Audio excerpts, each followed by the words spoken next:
Good morning, everyone, and welcome to the Grasshopper Management Going into 2024 webinar. My name is Ashley Kaminsky, and I am the Crop Extension Specialist with Saskatchewan Agriculture in Humboldt, and I will be chairing today's event. CEUs are being offered for certified crop advisors on this webinar.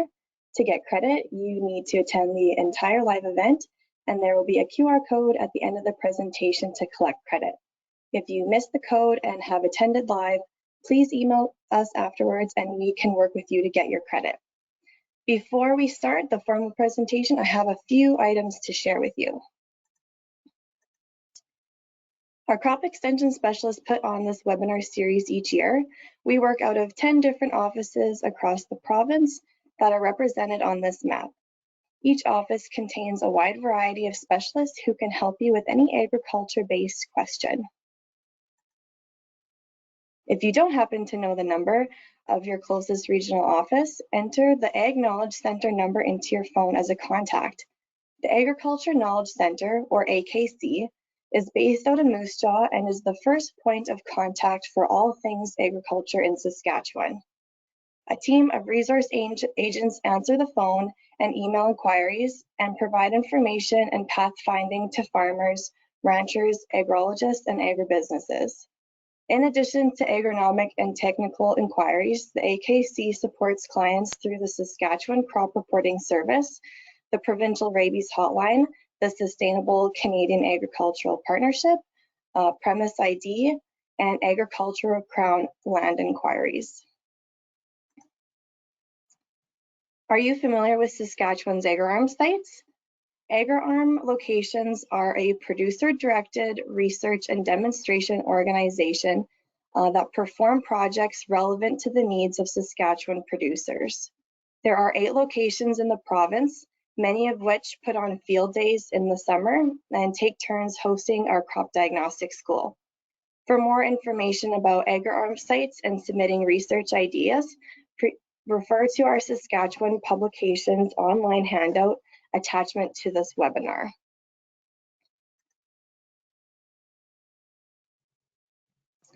If you've ever heard the words on the radio, Saskatchewan is 98% completed harvest this week, then you've likely heard of our crop report.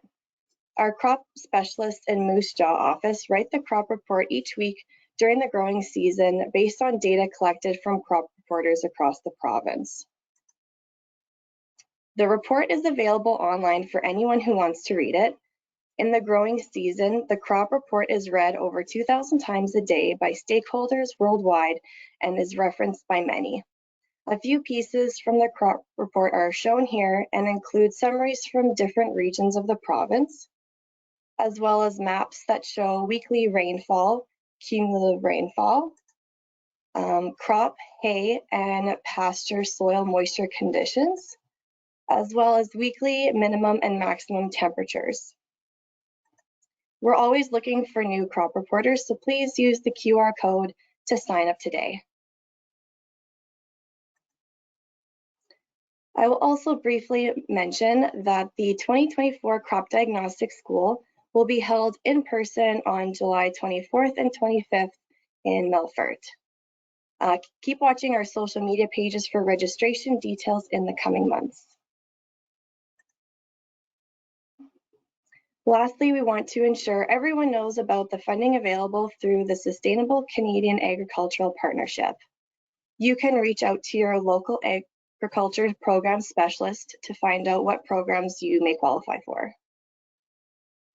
Along with this information, we have additional resources for everyone under the handout sections in the chat box area of the toolbar. This PowerPoint, a document listing resources to be aware of, and information on upcoming events and opportunities are all located there. They will be shared along with the recording of the webinar once it's complete. Each of today's presentations will be followed with a live Q&A. The main hub for today will be your webinar screen, and as mentioned, we will share relevant downloadable handouts with you in the chat box area. The entire session will be recorded, so if you miss anything or wish to revisit any of the presentations, you will be able to do so. Recording links will be sent out in the next few days in a follow-up email. Afterwards, an evaluation will pop up this morning Please fill this out as it helps us determine what topics you want to learn more about and help prioritize research needs in the future. A few housekeeping notes to keep in mind during the webinar. If anybody has questions during any of the presentations, you may want to type them into the question box in the bottom right-hand side of your control panel. We will try to get to as many questions as possible. Your question will remain anonymous and will only be sent to me. During the presentation, you will be muted so we can ensure there's no feedback that will interfere with the audio. We have 3 speakers for today's webinar, and because we've scheduled this webinar for 2.5 hours of your morning, we will take a 10-minute break between our second and third speaker to allow folks to stretch their legs or use the washroom without missing any of the webinar.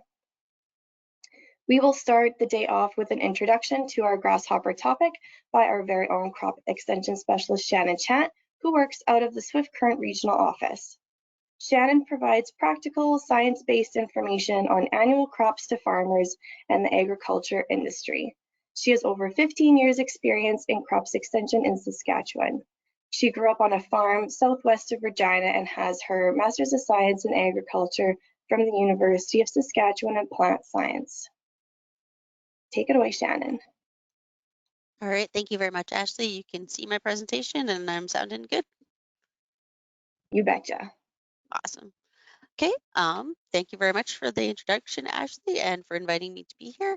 Yeah, I'm from Southwest Saskatchewan, based in Swift Current. So we had our fair number of grasshoppers down here last year, unfortunately. So just going to go briefly through a bit of an introduction. For the first one I'll talk about is a two-striped grasshopper. This one's the main pest species in Saskatchewan in recent outbreaks. In the past, there's also been a lot of migratory grasshoppers as well. They overwinter as eggs, same as all pest species in the province. The eggs are concentrated in roadsides and ditches. The eggs hatch in May, and they prefer lush foliage such as weed species found in marshes and roadside ditches when it's available. They will also eat alfalfa and other crops, and they will feed on cereals. So this shows you just the different instars. So the first instar is kind of the start of the development. And then it goes all the way up to an adult, and there's the sizes on there as well. So they start out, the tiny guys are about 5 millimeters, and adults are kind of range from 26 to 40. So the first arrow there's 2 pale stripes that extend back from the eyes to the tips of the forewings. So that's one way to identify them. And a second way is each hind leg has a solid line that's a black stripe across its leg in the back. So the next one is migratory grasshopper. These ones also overwinter as eggs. There can be a group of 18 to 24 eggs laid in the soil late summer at a depth of about 2 centimeters. There can be 250 eggs per female that hatch in May, and this starts along open south slopes in fields and rangeland with little vegetative cover and in sandy soils. And they can go from their small first instar up to their adult stage in 35 to 55 days. Sorry, that's first stage to the 5th stage. They have a broad host range and they'll eat pretty much anything. They prefer forbs, so kind of like herby type plants, grass, wheat, barley, and other crops. They will scavenge on ground litter, dead insects, and dried manure. And if you've heard of grasshoppers eating paint, this is probably these guys.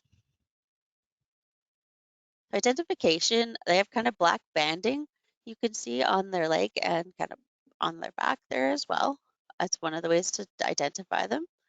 And then the last 2 hind leg sections are red. So moving on to Packard's grasshopper. These guys also overwinters eggs. They hatch in May, June. They prefer open habitat and light textured soil.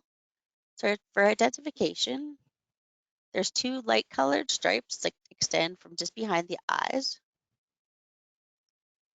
And there's also, they have a blue on their hind legs there. Their hosts are vegetables, small grains, legumes, and thistles. The last one I'll talk about or give an introduction to this morning is clear-winged grasshopper. So they overwinter as eggs. They're nymphs, so the kind of developmental stages in May or June. They emerge in the morning when temperatures are rising rapidly, especially after an evening shower the night before. They primarily feed on grasses. So one way to identify them is their wings are clear, but they're kind of mottled with dark patches. As well, there's two stripes that start at the thorax and join at the tip of the forewings. So going into life cycle, so it's an annual life cycle that happens once a year.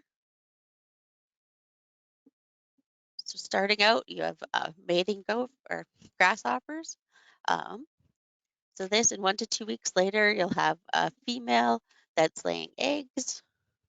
This is kind of a bit of an image of what it looks like. They'll actually push kind of their abdomen and their hind end into the ground.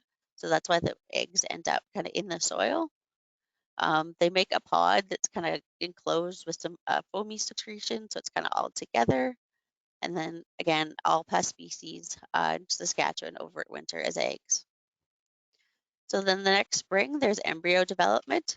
This is just a bit of a snapshot, but I'm sure James or John will go into it a bit more later. And then these are just the 5 stages. So you start out with the small guys on the left, going all the way up to the 5th nymph stage, then to the adults, and then back all over again. So there are some non-pest species as well. So if they have long antennae, kind of like the green one on the middle and the bottom, they're not actually a grasshopper at all. They're a different species or a different type of pest. There are 85 species of grasshoppers in Western Canada, but most are harmless to agriculture. So it won't be a pest species if it has wings before late June, brightly colored hind wings, it's a noisy flyer, or they call or they chirp. This is just a bit of a summary too. And I don't know about everyone else, but sometimes I have a bit of trouble visualizing what that size is when I just see it as a number. So for the clear winged ones, the kind of 21 millimeter on the low end is about the size of a nickel. For migratory, the 23 to 28, again, close to a nickel or a little bit bigger. Packards, 32 to 35, so getting in between kind of a nickel and a golf ball. And then 2 stripes can get up to about 40 millimeters, so closer to a golf ball. These are actually for hail that I got from Manitoba Cooperator, but they will work for legs for grasshoppers too.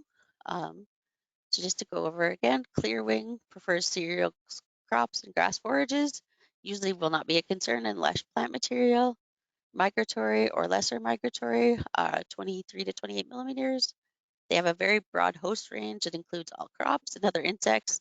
And again, these guys will eat pretty much anything. Packards, 32 to 35 millimeters as adults. They really like legumes, and they haven't been numerous except for in the Saskatoon area in the last little while. And then the last one is 2 striped, so 26 to 40 millimeters. Again, main pest type in Saskatchewan in recent outbreaks. They like broadleaf plants, but they'll eat grasses if there's no other preferred host. And they will clip wheat heads. So they will go off and kind of clip the stem underneath the wheat head. So thank you very much. That's all the information. To do our surveys, we do have a permission-based system. So if you can scan the QR code on the screen, that allows us to access fields. So we have permission to go in and look for grasshoppers kind of near fields and to do surveys like canola, lentils, peas. So yeah, if you'd like to scan that QR code, or if you have any questions, you can give me a shout. There's my email there and my phone number as well. And you can also talk to any other crop specialist. So with that, I will hand it back to Ashley. Awesome, thanks, Shannon. Yeah, it's definitely tricky to know which grasshoppers are pests and which are just unappreciated companions. I got one quick question for you before you take off, because we know that your area was definitely involved with more grasshoppers than a lot of Saskatchewan. So from your experience this last year, what species of grasshopper do you come across the most? Probably usually most would be the two-striped one, I believe. Yeah, the one that's fairly common anywhere across the province. You do see some of the ones that look, to me, they look like almost like they have camouflage on their backs, but most of them would be the ones with the stripes on their back legs. Awesome. And in your calls this last year, what has been kind of the, like, I guess the main calls that you've received as a crop specialist with grasshoppers being a problem? A lot of calls about even what different insecticides to use, because there's some that you can only apply a certain number of times. With some of the changes in insecticides in the last while, it's kind of what are the application options, as well as I've had calls from some ranchers as well as kind of what to use, so you can be safe to have feed. Awesome. Okay, thanks, Shannon, so much for that.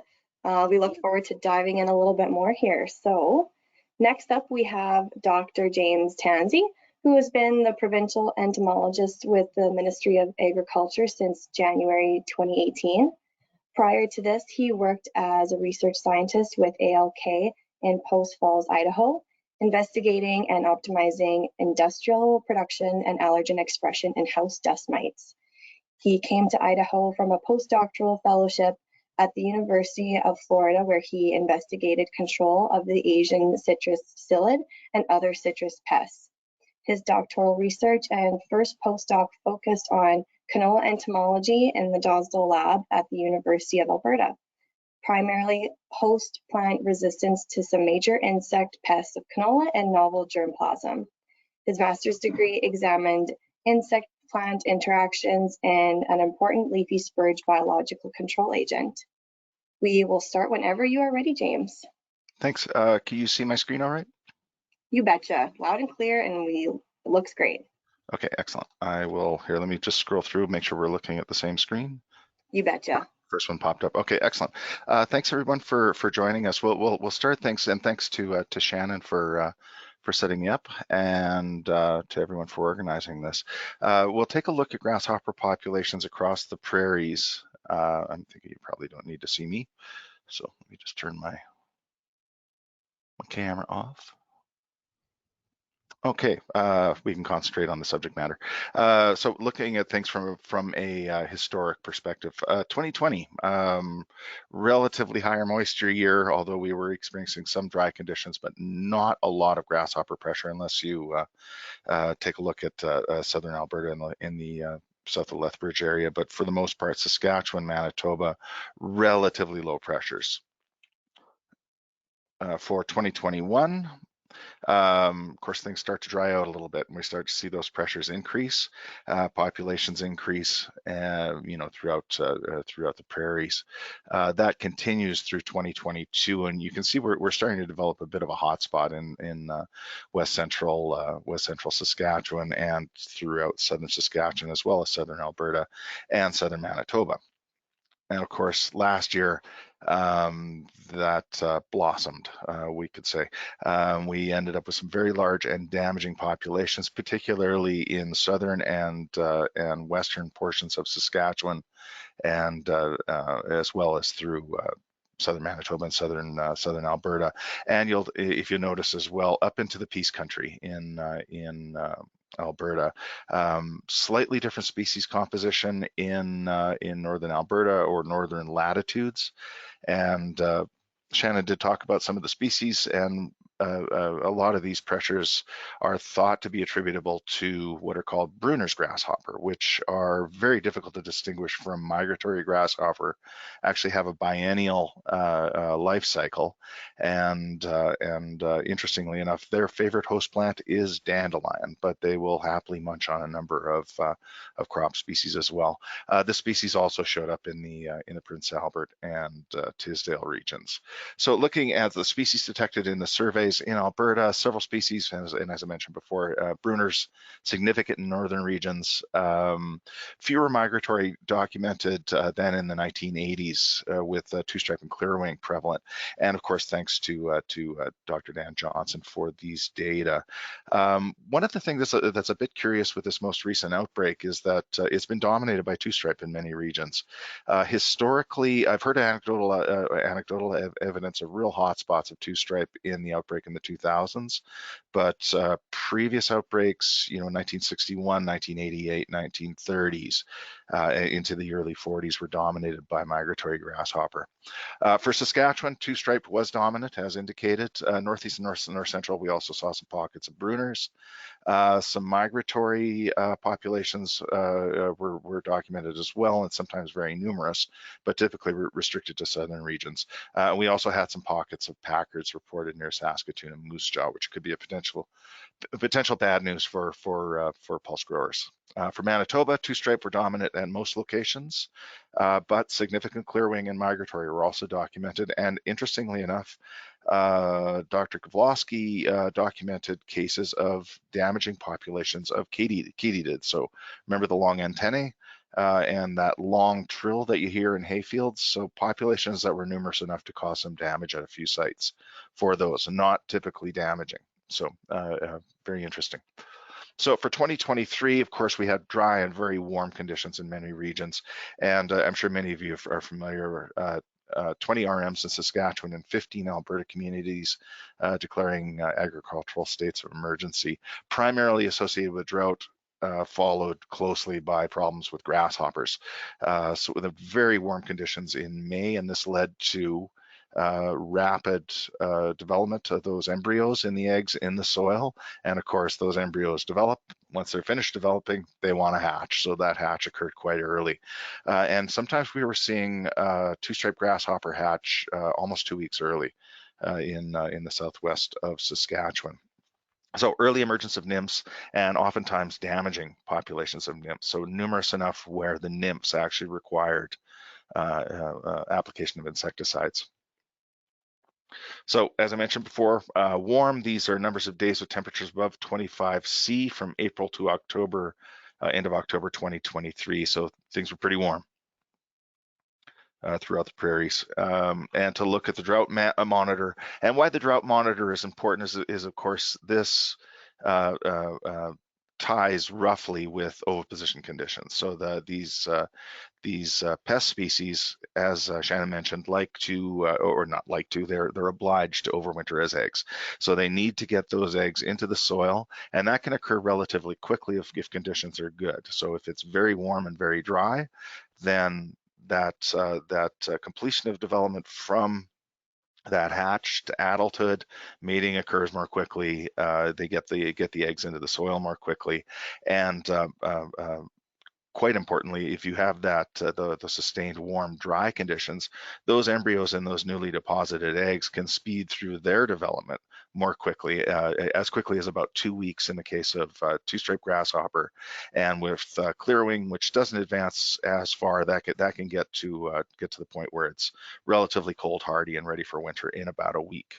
So conditions were really conducive for grasshopper egg laying, primarily in the south and southwest and southern Alberta. So we'll talk a little bit about grasshopper populations and the weather. Of course, that warm spring I mentioned before, those embryos are getting through their development more quickly. That led to an earlier hatch. Increased nymphal survival and increased fecundity of those females. So fecundity is the number of eggs that the females are going to produce. So there is a range. And it can be into the hundreds for some of these species. You're going to see more rapid development of eggs, nymphs, and adults with these warm conditions. And of course, oviposition, that egg laying, as I mentioned before, that's related to adult densities. Of course, males need to meet females, and beautiful music plays, and they get those, they meet each other, and then get those eggs into the ground.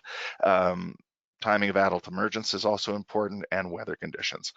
They can be held back by very cool, wet conditions. And this is, I'll talk about this in an upcoming slide, but this is, it slows their development in part, but it's also related to outbreaks of fungal infections, these cool, wet conditions. So if it's warm and dry, things are hunky-dory for oviposition or for egg laying. And of course, those warm, dry conditions are going to promote embryonic development.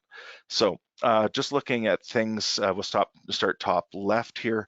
The happy couple, of course, they're going to mate. And if, of course, if densities are greater, there's a greater opportunity for mating frequency or increased mating frequency. That's going to contribute to contributions to the next generation. So you got this female here, and I don't know if everybody's seen this, but the oviposition, and this is a figure that Shanna presented earlier. So she's squeezing the end of her abdomen into the soil, both with muscular strength and hydrostatic pressure. So she's exerting a lot of force on that soil and can actually get it down, as deep as 1.5 couple of inches. Depositing those eggs in that foamy secretion, that secretion hardens off, and there's just a photo of a two-striped grasshopper with her abdomen stuck into the soil. So these eggs are well protected. They're in the soil, they're in a hardened case, and oftentimes, most times, they're underneath the snow. So they're going to be relatively well protected from the weather, real hard cold conditions, and from predators and parasitoids. They've spent a long time of their evolutionary history in this part of the world. They're well adapted for the conditions that exist here. So why all of these conditions are important is will be illustrated here, and this is some work that's done by Agriculture and Agri-Food Canada out of the Megan Vankowski lab. These are models that were developed by Ross Weiss, and this is the Grasshopper Oviposition Index for August 20 of last year. These are or August 20, pardon me, these are the climate normals. And we'll take a look at this. This is what things typically look like. So you can see, particularly in that Palliser triangle, there's going to be good conditions typically for grasshopper oviposition. So it's a region that's characterized by fluctuations in grasshopper populations, but they're always going to be present there, in some number. Typically, those conditions are going to support that. If you look at the conditions from last year, this is the Grasshopper Oviposition Index for August 20. So it looks very, very much like there were a lot of eggs, or conditions were conducive for a lot of eggs going into the soil. I suspect with the large numbers of grasshopper adults and their early development, I think there are a lot of eggs in the soil. So temperature is essential for grasshopper development, and again, those late summer, fall temperatures are going to speed embryonic development. And here you can see some eggs in an egg case, and a little first instar neonate grasshopper nymph there. So diapause is required before some can complete development. So they're obliged to go into this quiescent period, and we should distinguish that from what we typically call hibernation. So hibernation is an umbrella term for a number of different physiological tricks. In the case of these insects, they're engaged in what's called diapause, and that means they're stopping their development. So their embryonic development just goes stops when they receive the appropriate environmental conditions, and they've come far enough in their development. So as I mentioned before, they get to that point with warm conditions. Migratory and two-striped are going to get there in about 2 weeks. And so they need to get, in the case of migratory, it needs to get to 80% development, and it's cold hardy then. So you can see if it's 80% developed and then you have a warm spring, and the same goes for two-striped really, then they don't have very far to go to complete that development and then hatch. With clearwing, which is typically one of the last species to come up in the spring, their diapause is initiated earlier, usually at about the 50% point, or at the 50% point, but that can occur in about a week. So they can get to that cold hardy point in about a week, but they need to accumulate more heat in the spring before they emerge. So warm spring conditions are going to break that diapause. They're going to complete their embryonic development, and then they're going to hatch. So just looking at things in figure form or cartoon form, you can see the difference here. Stage 24, if you can't read it, that's the third from the left, or third from the right, pardon me. On the bottom, you can see that migratory grasshopper is really well advanced. clearwing grasshopper less so. That's at stage 19. Pardon me. So in the case of clearwing, it hasn't yet engaged in what's called blastokinesis. There's a bit of acrobatics that happen with that embryo, but it hasn't engaged in that state yet. What's really important too is that it can actually be too dry for grasshopper embryos. So the eggs must absorb some water. The chorion or the cover on that egg is pretty water resistant.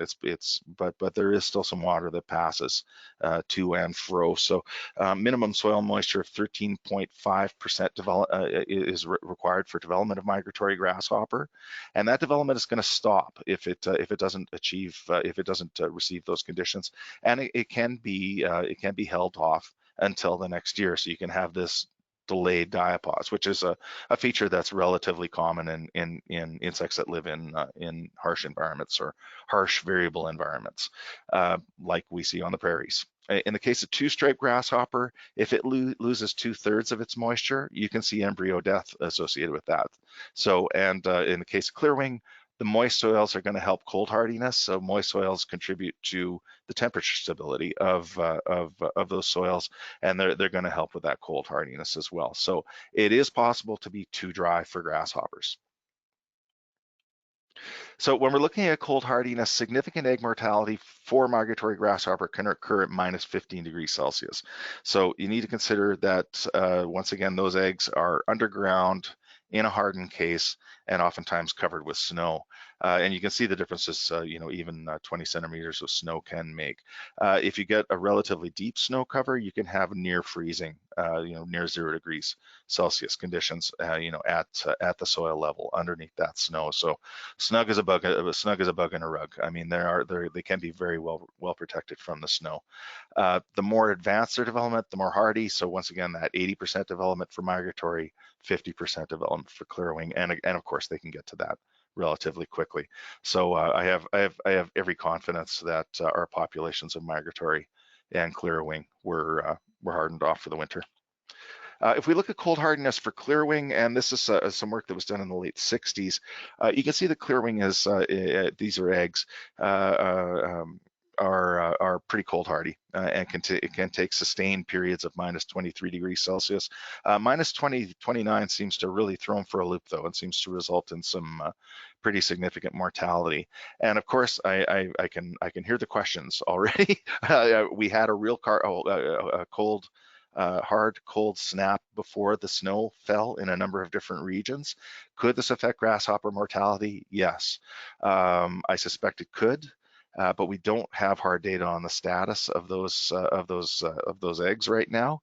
But once again, they are cold hardy. They are in the soil. They are in those protective egg cases as well. So and with the large numbers of eggs I suspect are in the soil, I think we're still looking at a pretty significant hatch this spring.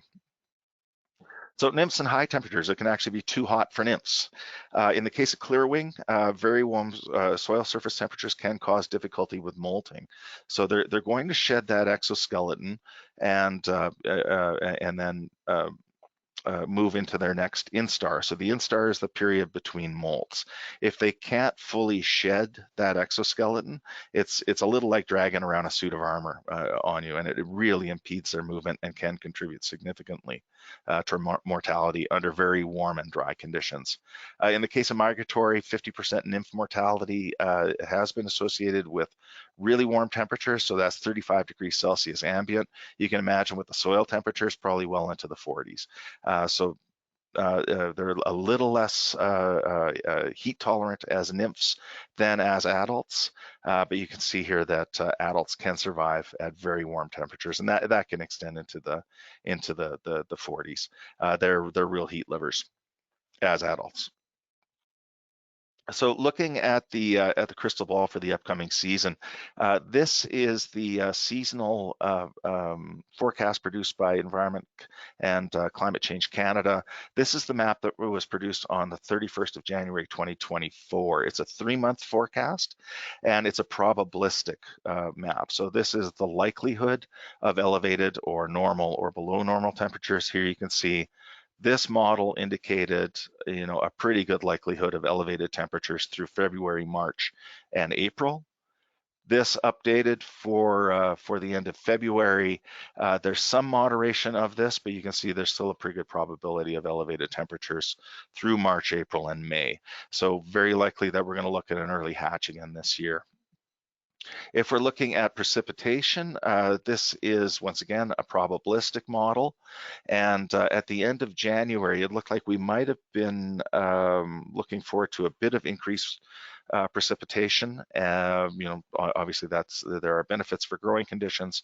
Healthier plants or more robust plants are more able to sustain damage from foliar feeders like grasshoppers. So grasshopper impact, although grasshopper numbers may not be directly affected, their impact may be reduced.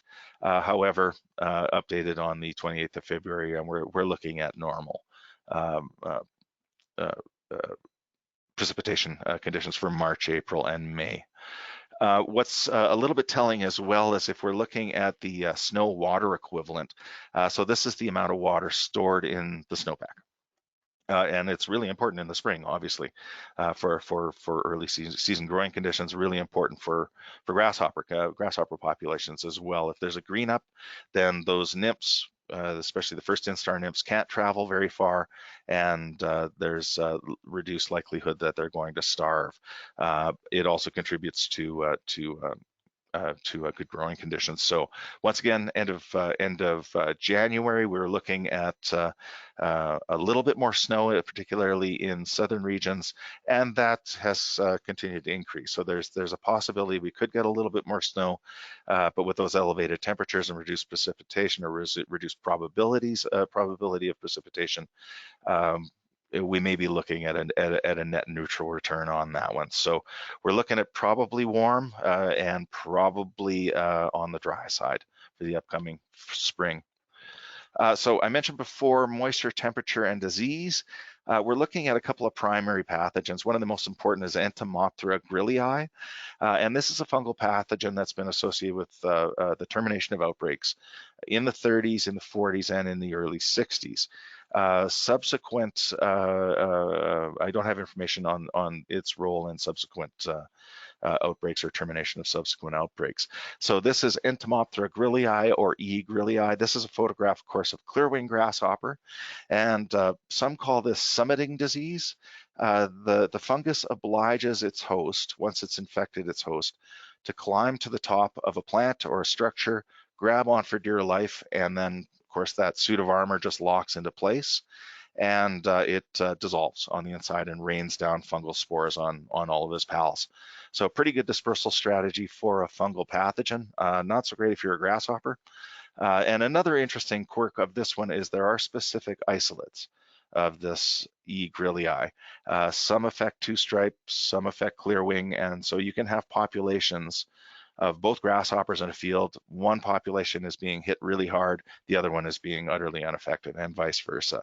So in this case, this was taken from 2022 near Weyburn, and there were clearwing in this field that were being hit really hard by this apparent Entomologist outbreak, and two-stripe that were unaffected. Another important fungal pathogen that's moisture dependent is Beauveria bassiana. So that mortality increases with elevated relative humidity. It doesn't affect infectivity, so the animals are going to get infected at about the same rate if the fungal spores are present in that particular environment. But that increased relative humidity is really going to impact their mortality. What grasshoppers will do is engage in what's called behavioral fever. So they're, how we engage in fever physiologically to reduce the impact of pathogens in our bodies. Grasshoppers and other ectotherms do that behaviorally.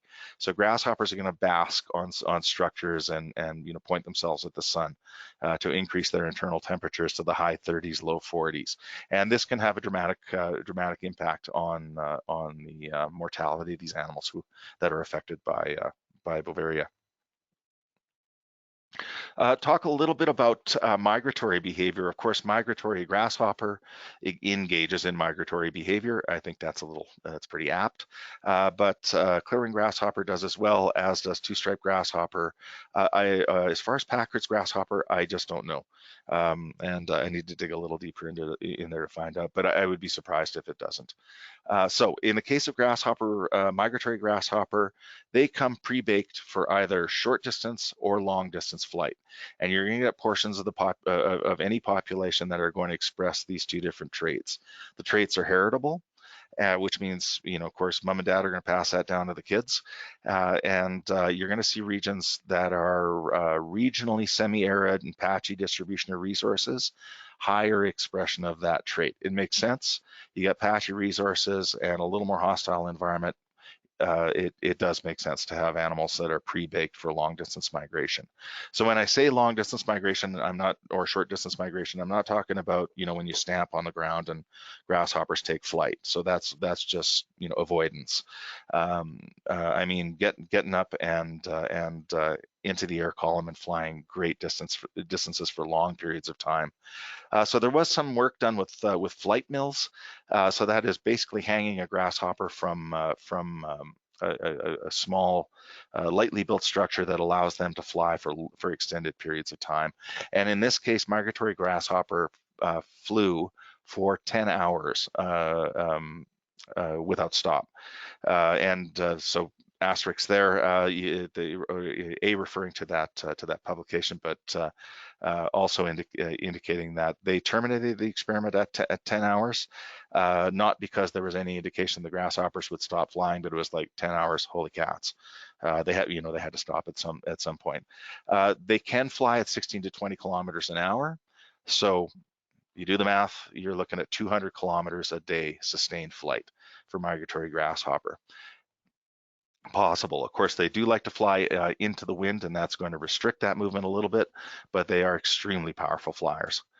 There is no known upper limit for flight duration. As I mentioned, that experiment was terminated at 10 hours, and they can reach heights where they can be transported by wind currents and have been known to foul commercial aircraft windscreens.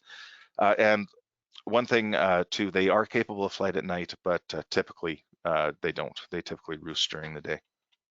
Or at night, pardon me, and fly during the day. So mass migration is one thing that characterizes migratory grasshopper, especially in southern portions of their range, as is the case with some of the other species that we deal with in Saskatchewan. This mass migration is common in migratory grasshopper, and movement of large populations of almost 1,000 kilometers have been documented in previous outbreak years. So spectacular mass flights were documented in 1938, 39, and 40, and these averaged 106 kilometers a day. So, you consider that 200 kilometers a day into the wind, that reduces that by half, but that's still pretty spectacular.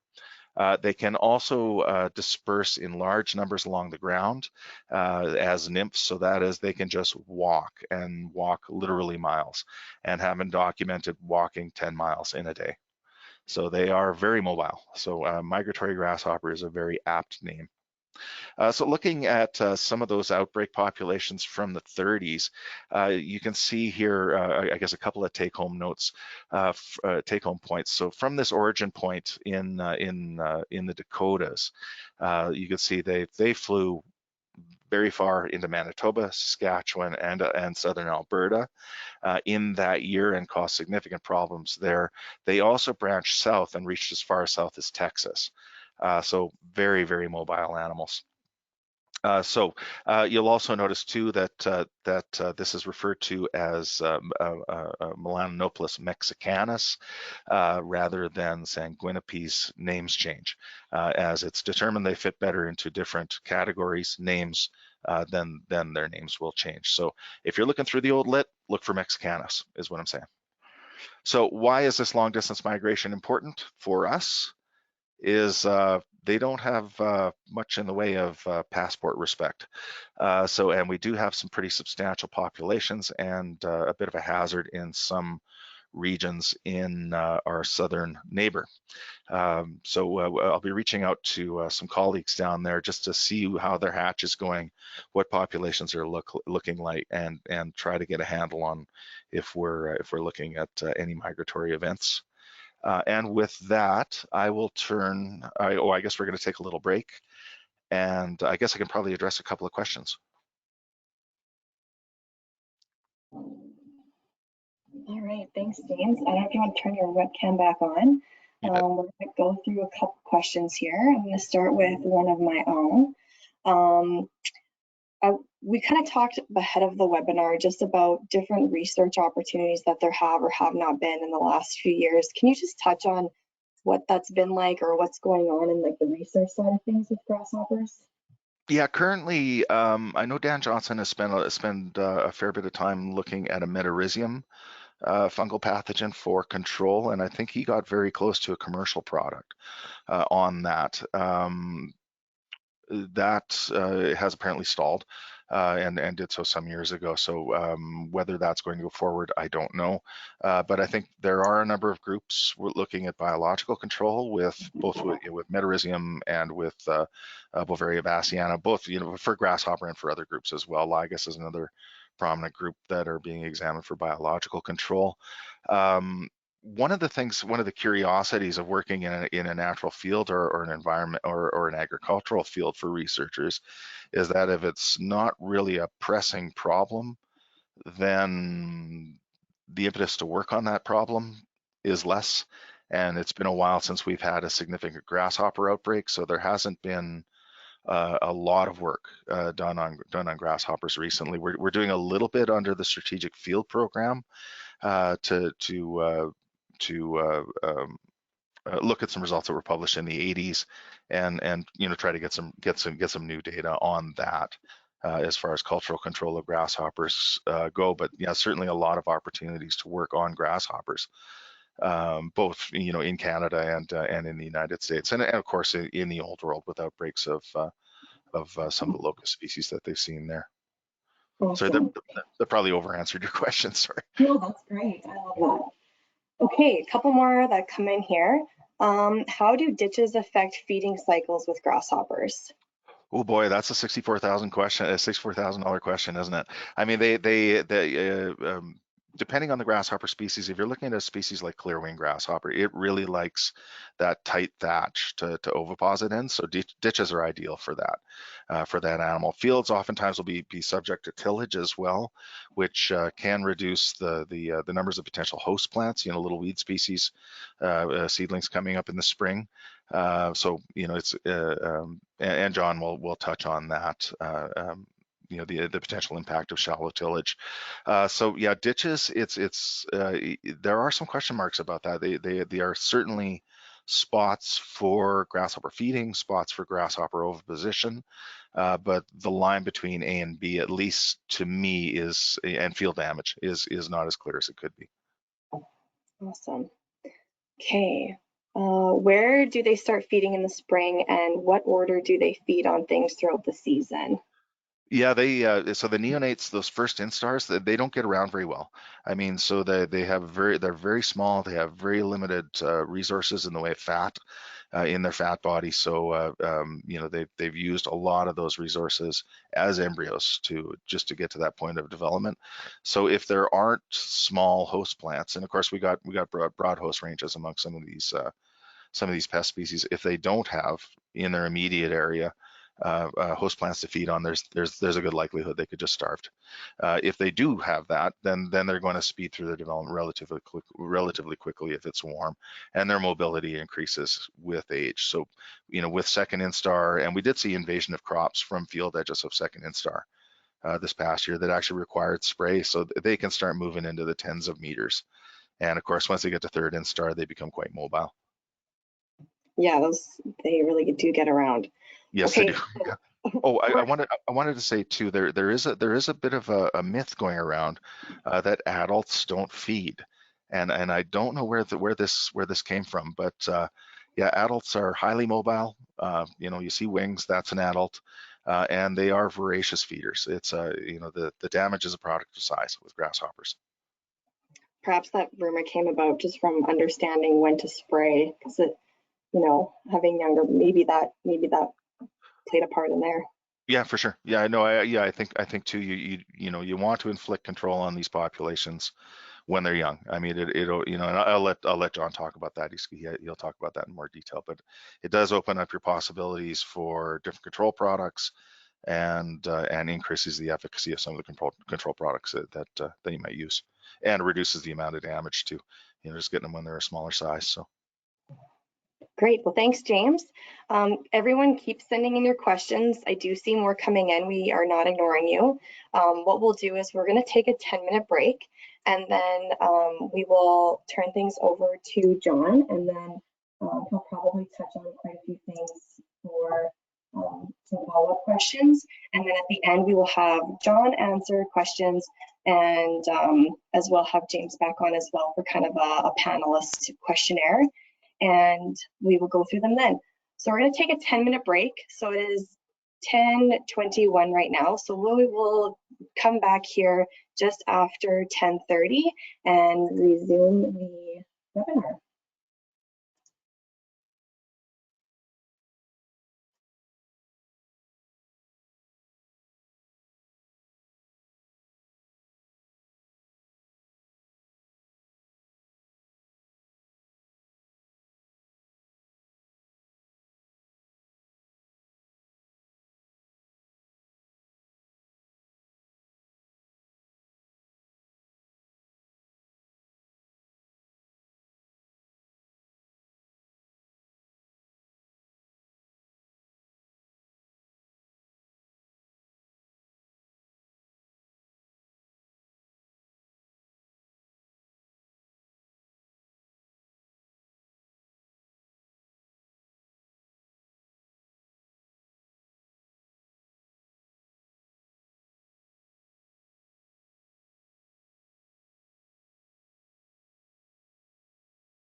All right, everyone, welcome back. We're going to get going here again. Our next speaker today we have is Dr. John Gavloski from Manitoba Agriculture. John is an entomologist with Manitoba Agriculture based out of Carman. He conducts monitoring programs for some of the more common insect pests and provides information on insects, both beneficial and potential pests, to farmers, agronomists, and those working in agriculture. He has worked for Manitoba Agriculture since 1997. John has a bachelor's degree in environmental biology and a master's of science in entomology from the University of Guelph, and completed his PhD in the Department of Entomology at the University of Manitoba. Aside from entomology, John also enjoys cycling and observing almost any type of wildlife. We will start whenever you're ready, John. Awesome. So you can see my screen okay, Ashley? I can, and I can hear you good. Okay, awesome. Okay, so my presentation is going to be focused on control of grasshoppers. And I'm going to break that down into three components. We're going to start with chemical control. We're going to move into cultural control, so things other than chemicals that you can do to possibly control grasshoppers. And then we're going to touch on biological control, some of the natural things out there that are helping you with the grasshopper battle. I'm going to finish up talking about other orthoptera, so a few things other than grasshoppers that are in the same order that occasionally can get to high levels and potentially even be a concern. Well, we're going to start with our insecticides, and I've broken down my table into things that work on both adults and nymphs, and things that are more just suitable for controlling the young. And the products that are suitable for adults and nymphs, I've broken into two further categories. We've got two products that are spreadable brand baits. So you don't spray these on, you spread them. EcoBrand is one of those. I'm going to touch a bit more on that in just a minute. It's basically carbaryl, same active ingredient as 7, put on a brand bait, so you don't have as much active ingredient being applied, and again, spread as a bait. The other bait on the market is called Nolo bait, and actually it is spores of something called Nosema locusta, and this is a pathogen of grasshoppers, Nosema locusta. So the idea of using Nolo bait is to try to enhance the level of this pathogen to grasshoppers. Now, Nosema locusta does occur naturally. What you're trying to do with this product is enhance what's naturally there.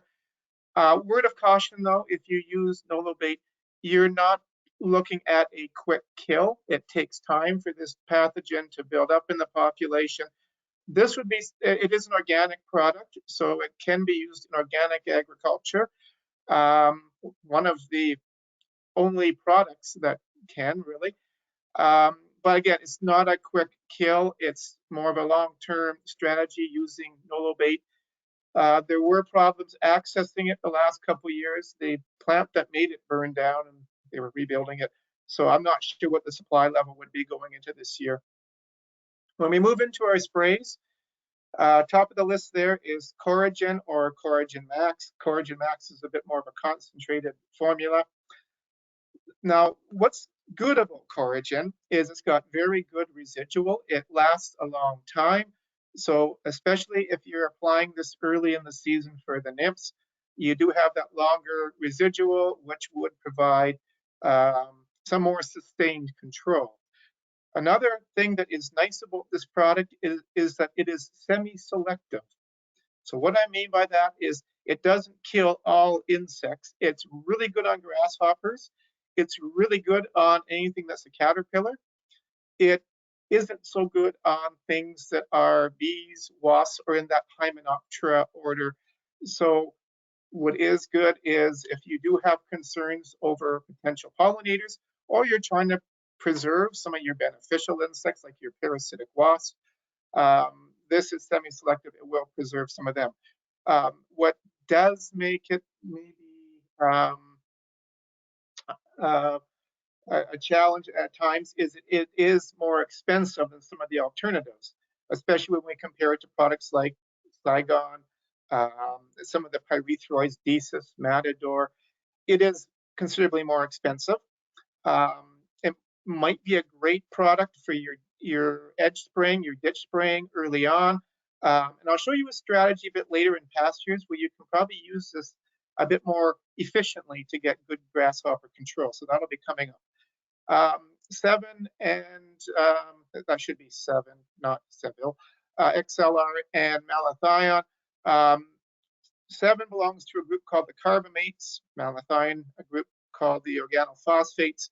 Older products, as is the bottom one there, Saigon, Legon, and Diamante 4. These are all very broad spectrum. They will kill most of the insects that are in the area, so there's no selectivity like with the brand baits or the coragen.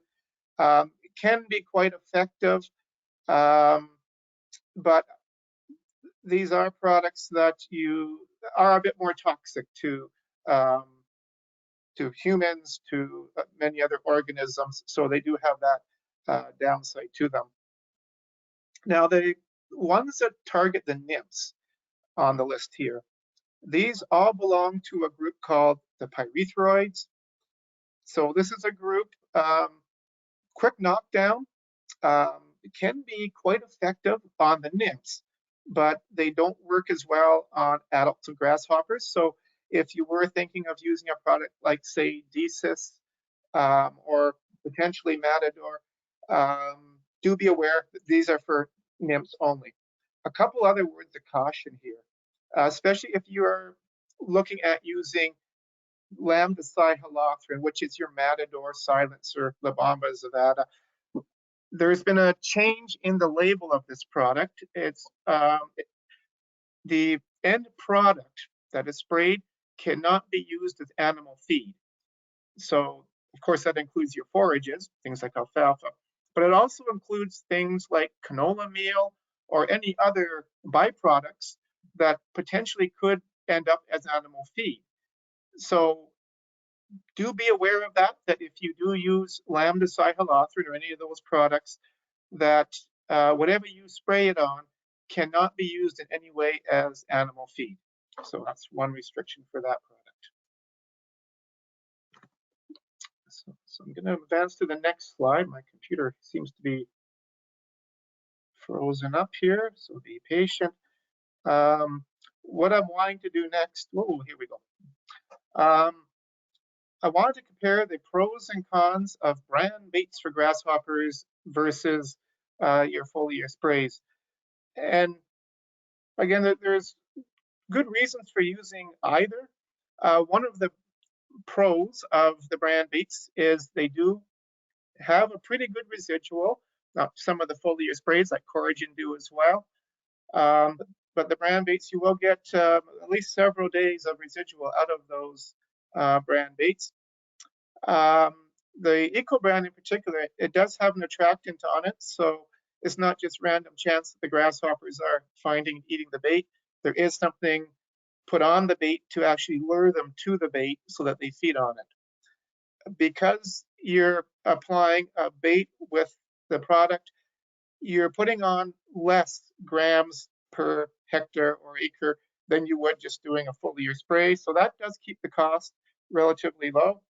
And also the baits are harmless to bees and other pollinators. So another positive. Downside, if it rains, there will be a period where your bait is a bit soggy and you will have reduced effectiveness of it. If you are trying to target the adult stage, the adults need to eat more flakes to be killed than the juveniles do. So you may not get the same high level of control. And also, if you have very heavy grasshopper populations, that can decrease the effectiveness of the baits. The other downside, if potentially to the brand baits, is you do need to spread them versus spraying them. For some, that might not be an issue. You can use things like Valmars, anything that you would be using to apply granular fertilizers. You could apply the brand bait with that too. So something like a Valmar could be used.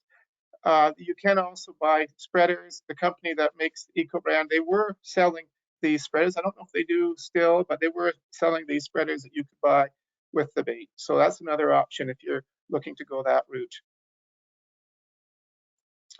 And as far as the foliar sprays, so we got into a conversation earlier. Jim mentioned about the myth that grasshopper adults don't feed. The adults certainly do. One of the recommendations that we have, if you're using the foliar sprays, or in fact any insecticide, is to spray when the grasshoppers are still relatively young. Now that's not because they're more damaging. We don't want you to get to that point where you are trying to battle adult grasshoppers. It is much trickier. The adult grasshoppers are moving around. You need higher rates to kill them. Some products don't work against them. It is much easier to deal with grasshoppers when they are young than when they are adults. That's why we recommend spraying younger grasshoppers, not adults or even the fully grown nymphs. Now, there was some mention earlier about the different stages of grasshoppers. As a general guideline, when you can start to see little mini developing wings on them, we call them wing buds, that's an ideal time to be targeting the grasshoppers. So if you notice a population building up along a field edge or in a ditch area, and you're trying to wonder, okay, when's a good time to target them? If you spray too early, there still might be a lot of eggs to hatch. You might end up doing a second spray. Once you start seeing wing buds, the little mini developing wings on most of the grasshoppers, they're getting into those middle stages, and that is a really good time to be targeting them. So that's why we recommend spray when they're younger, those middle instars, middle to later instars, rather than adult grasshoppers, not because they're feeding anymore, just because it's a good time to use your chemical most effectively and efficiently. As mentioned earlier, observe your temperature restrictions, especially pyrethroids. Some of them don't work as well when we get into especially the higher 20s and 30s. And also pre-harvest intervals. Some products aren't going to be an option if you've got, say, just 2 or 3 weeks left before you harvest the crop. And we'll look at that in just a minute here. But that is another consideration that you need to make when you're looking at what insecticide to use. Now, I mentioned earlier about a technique to use your products more efficiently in pasture situations, pasture rangeland situations. So that technique is called reduced area and agent treatments. And the way this works is you treat an area, you leave an area untreated. You treat another strip, you leave the next strip untreated, etc. So in the end, you would be spraying half of your pasture. And you can do this with reduced rates if it's, again, stage appropriate. And there's been research done on this in Wyoming, where they found that by doing this technique, intuitively you might be thinking, you've only sprayed half that pasture, we're only going to get 50% control. But that's not the case. You can get up to 80 to 90% control just doing this, because grasshoppers, as Jim mentioned, do move around, and some of them do move around quite a bit, even when they're still juveniles. They will be moving around, especially when they get into those mid to later instars. They're moving around quite a bit. So you don't end up with just 50% kill. In the trials that were done, they were getting, and I'll show you some results. Oops, wrong way here. Here we go. So here's some results of some of that work done in Wyoming. This was back in the late 90s when they were doing this. So older chemistries, carbaryl, malathion, and one called fipronil that we don't have here. So when they applied carbaryl to the full pasture at a fairly high rate, they got 94% kill. When they applied carbaryl to half the pasture at a reduced rate, they still got 81% kill. So 81 versus 94, yes, 94 is better, but cost-wise, the reduced rate, the strip spraying was by far the most economical way of doing it. Similar thing when they use malathion, full pasture, high rate, they got 90% kill. And oddly enough here, when they sprayed 80% of the pasture at a reduced rate, they got 91% kill. And with fipronil product with a very long residual, so probably comparable in some regards to our Coragen with the residual, they sprayed a third of the pasture at the same rate as when they treated the whole pasture. Their control went from 98% doing the whole pasture to 92% when they treated a third of the pasture. So once again, the strip spraying was the most cost-effective way of doing it. Unfortunately, this technique has only really been researched in pasture rangeland situations. It worked very good there. In fact, it was the most cost-effective way of controlling grasshoppers in pasture and rangeland conditions. I know anecdotally people have been doing it in things like wheat and canola and some of our crops here. Anecdotally, people tell me they think they get good results doing it, but it hasn't been researched in those crops. So again, I can't vouch for what level of control you'll be getting. And I'm trying to encourage some of our researchers to maybe consider duplicating some of these experiments in some other field crops in our Canadian prairie conditions with our Canadian prairie grasshoppers. So with this strategy, what you're really depending on is grasshoppers moving from your untreated to the treated areas. They get killed. Another bonus to this technique is because you're only spraying a portion of the area, you are preserving some of the biological controls, which I'll be getting into in just a little while. And that helps with your not only grasshoppers, but control of many other potential pests you might be having in your crops. And if you're interested in this technique, the University of Wyoming, they do have a brochure on this, which will guide you into how this can be used either through aerial application or through ATV application.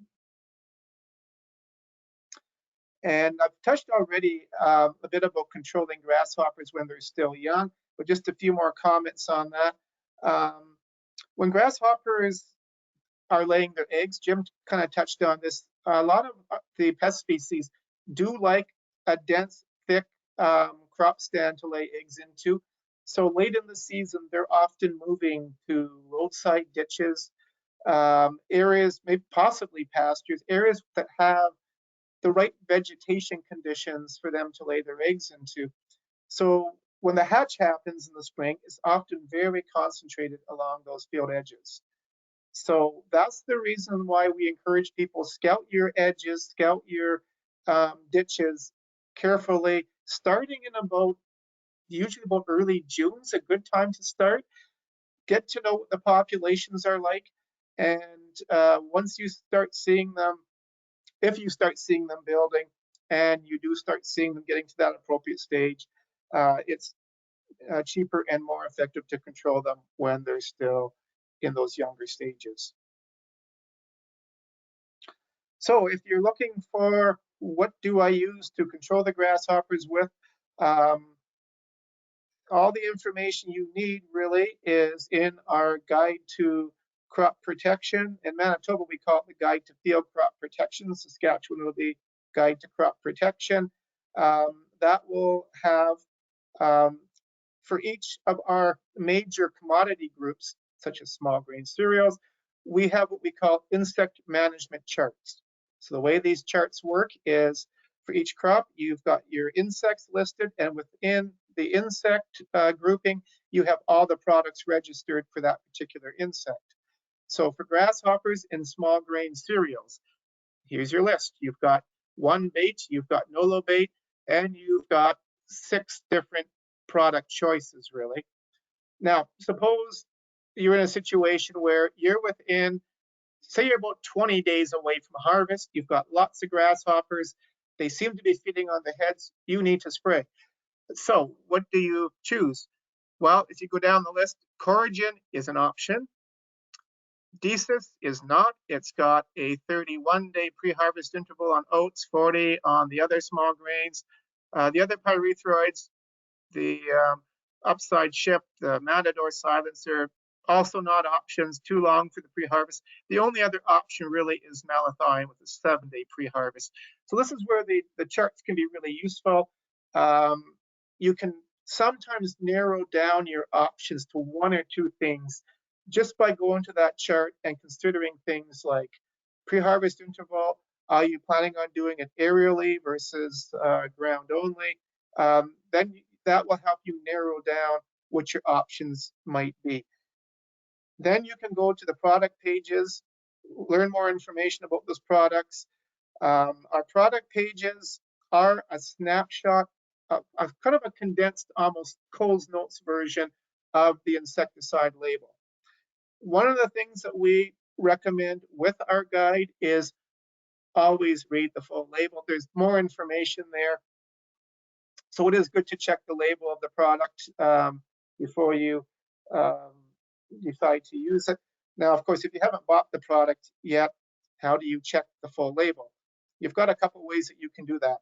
There is a service that the Pest Management Regulatory Agency provides. They have a website. It's the label search engine. And so in this example here, I've put the word coragen in, and I hit enter. And on the right is what would pop up on my screen. You'll notice there's a few products other than coragen that popped up. The second one on the list here is your coragen, and the bottom one, the Coragen Max. If you were to click on the registration number, the full label will pop up, and then you can see what the full label shows. If you were to type in, and so instead of typing in coragen, if I had typed in 34385, the registration number for Coragen Max, I would get only one thing in this table, Coragen Max. So if you know the pest control product number, you enter that when that will be available in your guide to crop protection, you can get the label without all these other things showing up. I'll also mention that aside from the search engine here, there is an app. If you were to, on your Apple Store or wherever you get your apps from, if you were to type in pesticide labels, you will get an app that basically does the same thing. It looks a little different, does the same thing. So those are ways you can get the full labels for any product that you would want. So I'm going to move into cultural controls of grasshoppers. So now that we've talked about the chemical controls, what else can you do to, in the case of cultural controls, you're not going to be eliminating a population. You're looking at risk reduction, reducing your risk, but not really eliminating it. You'll never be able to do that. So one of the things you can do potentially, if it works out, is earlier seeding. So if we're expecting to be going into a bad grasshopper year, getting the crops in early, if it's going to be effective for other reasons as well, that can help just because you're harvesting those crops earlier, and you might be able to get the crops off before the grasshoppers do a lot of damage. And if those crops do manage to get off to a good start and are growing vigorously, then they can withstand more damage from the grasshoppers. Now, Jim mentioned a little bit about tillage. I won't say a lot about this other than it used to be recommended many decades ago as a form of grasshopper control. But back then, there really weren't a lot of good options aside from arsenic baits and things they were using at the time, which fortunately we don't, very fortunately, we don't have anymore. They were very toxic. But anyway, grasshopper tillage really doesn't do a good job killing grasshoppers. It may turn up some eggs, and it may destroy some eggs, but you're never going to wipe out a grasshopper population by tilling your field, no matter how many times you go over. Again, you might get some minor kill through egg destruction or possibly exposing them to birds and other predators, But again, don't be tilling just because you think that the tillage is going to provide good grasshopper control. It really doesn't. Now, one thing that it can do is it can eliminate green plant material, so which would push the grasshoppers, especially the egg-laying populations late in the season. It would push them to areas that have more green vegetation to lay their eggs into. So just be aware that next spring, it'll probably be your ditches that have all the grasshopper eggs. It would make your fields less enticing. And people, especially when summer fallow was more popular, people used to use tillage to create kind of green strips in the field. So you work up some of the field, make it black, leave a few green strips, which will concentrate the grasshoppers, and then you can spray them out in the green strips. That's called trap strips. And it potentially can work. Again, it was more of a technique that was popular when summer fallow was used a bit more.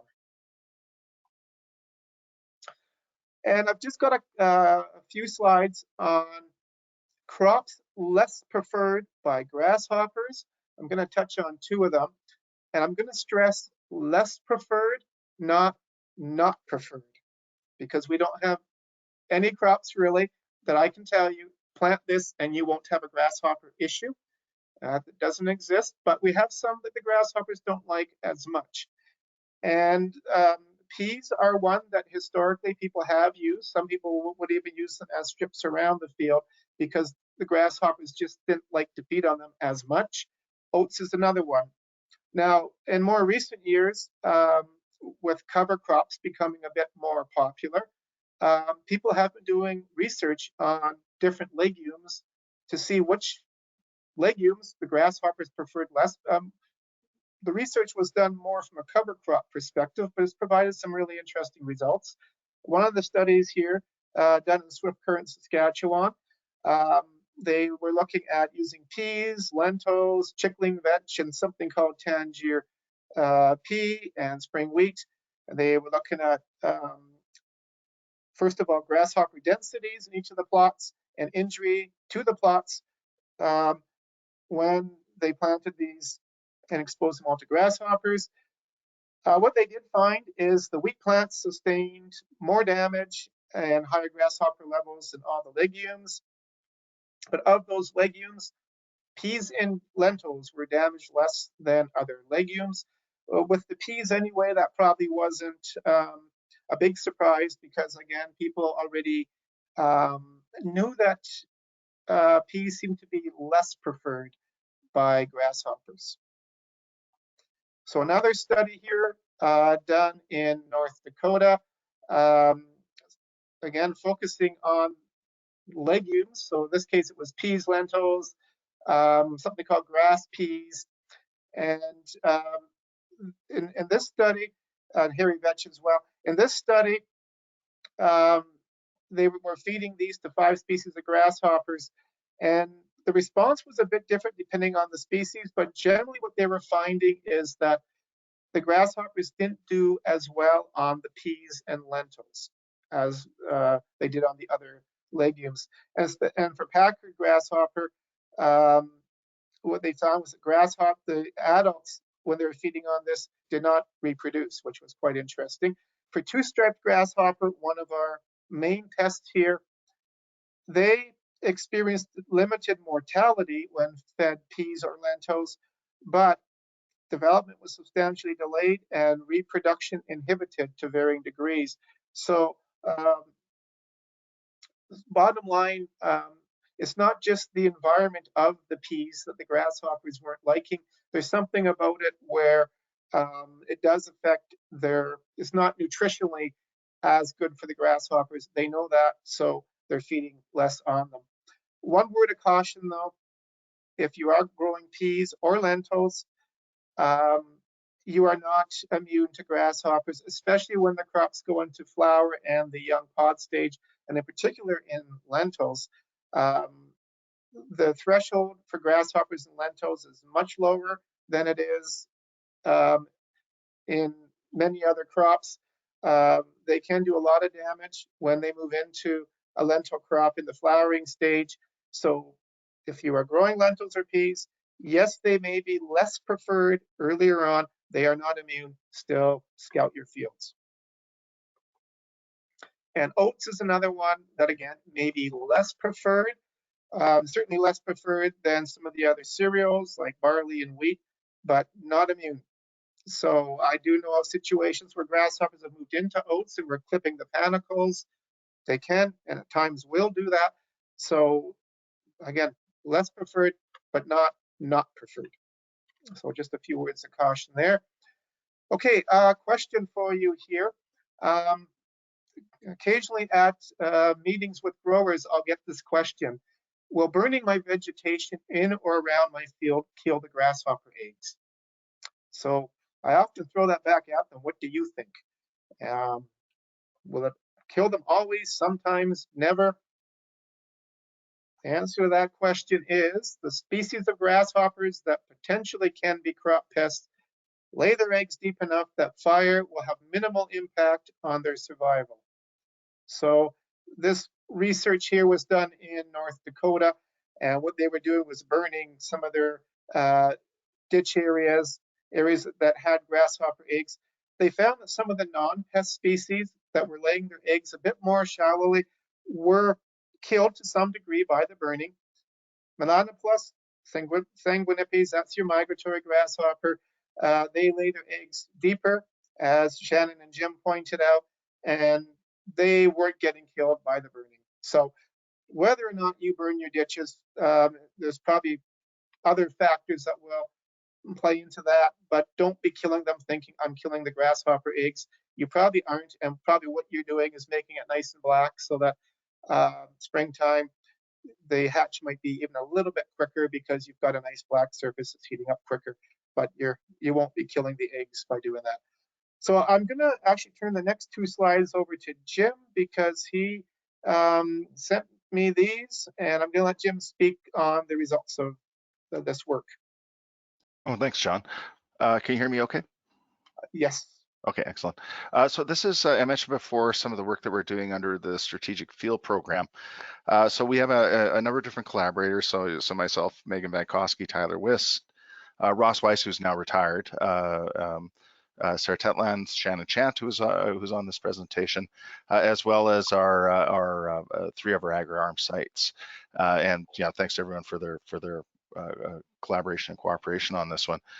So what we're looking at are the potential for barrier crops. So John mentioned that peas are a non-preferred host crop to our pest species.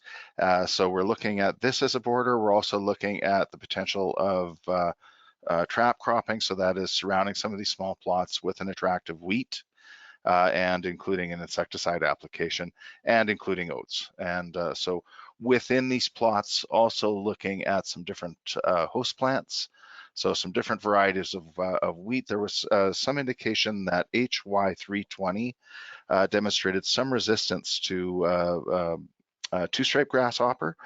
So we had a heck of a time coming up with HY320. It's no longer commercialized.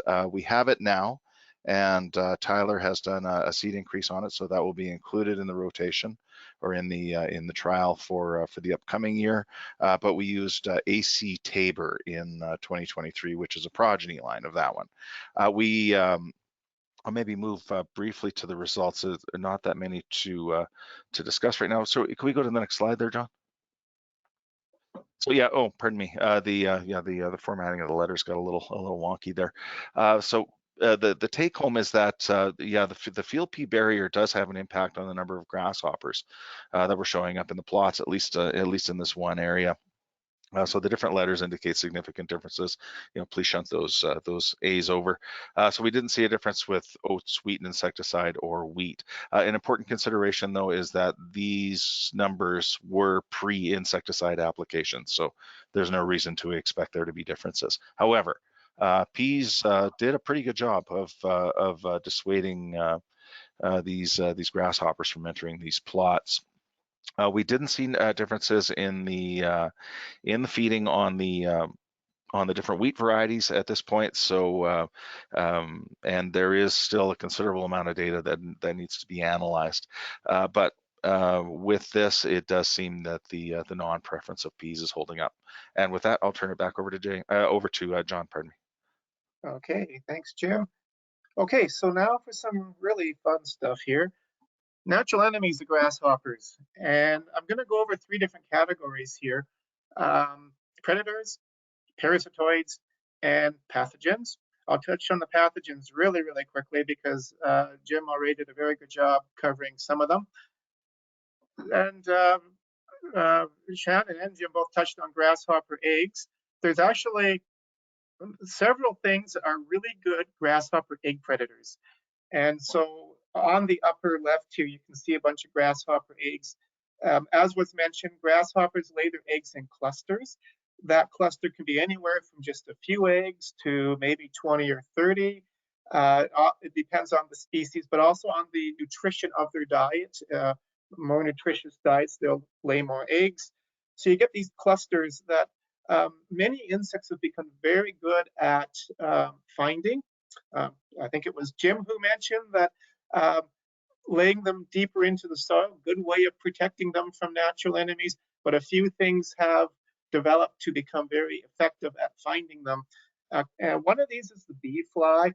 Now, the adult bee flies look like bumblebees almost. They feed on nectar, but there's a few species of bee flies where the larvae feed on nothing but grasshopper eggs. And the adults seem very good at knowing where those egg pods are. They will lay their eggs close by. And again, the bee fly larva, there's even a species called the grasshopper bee fly. They eat nothing but grasshopper eggs when they're young.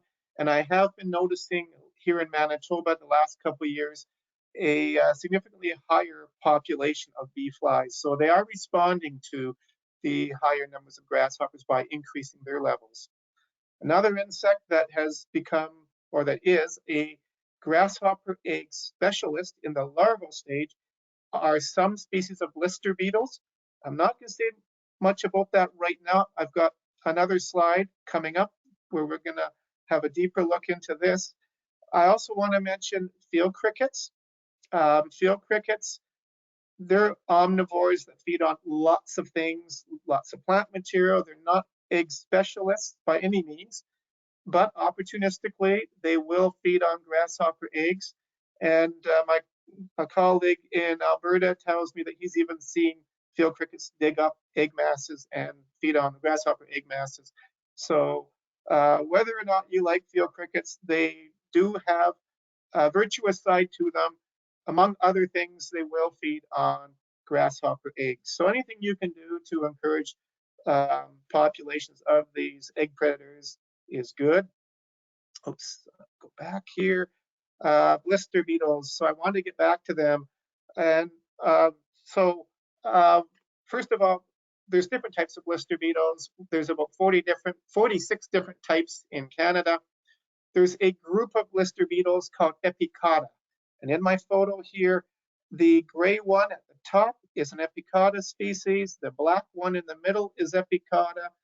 The metallic one below is not. These Epicauda ones, as larvae, they eat nothing but grasshopper eggs.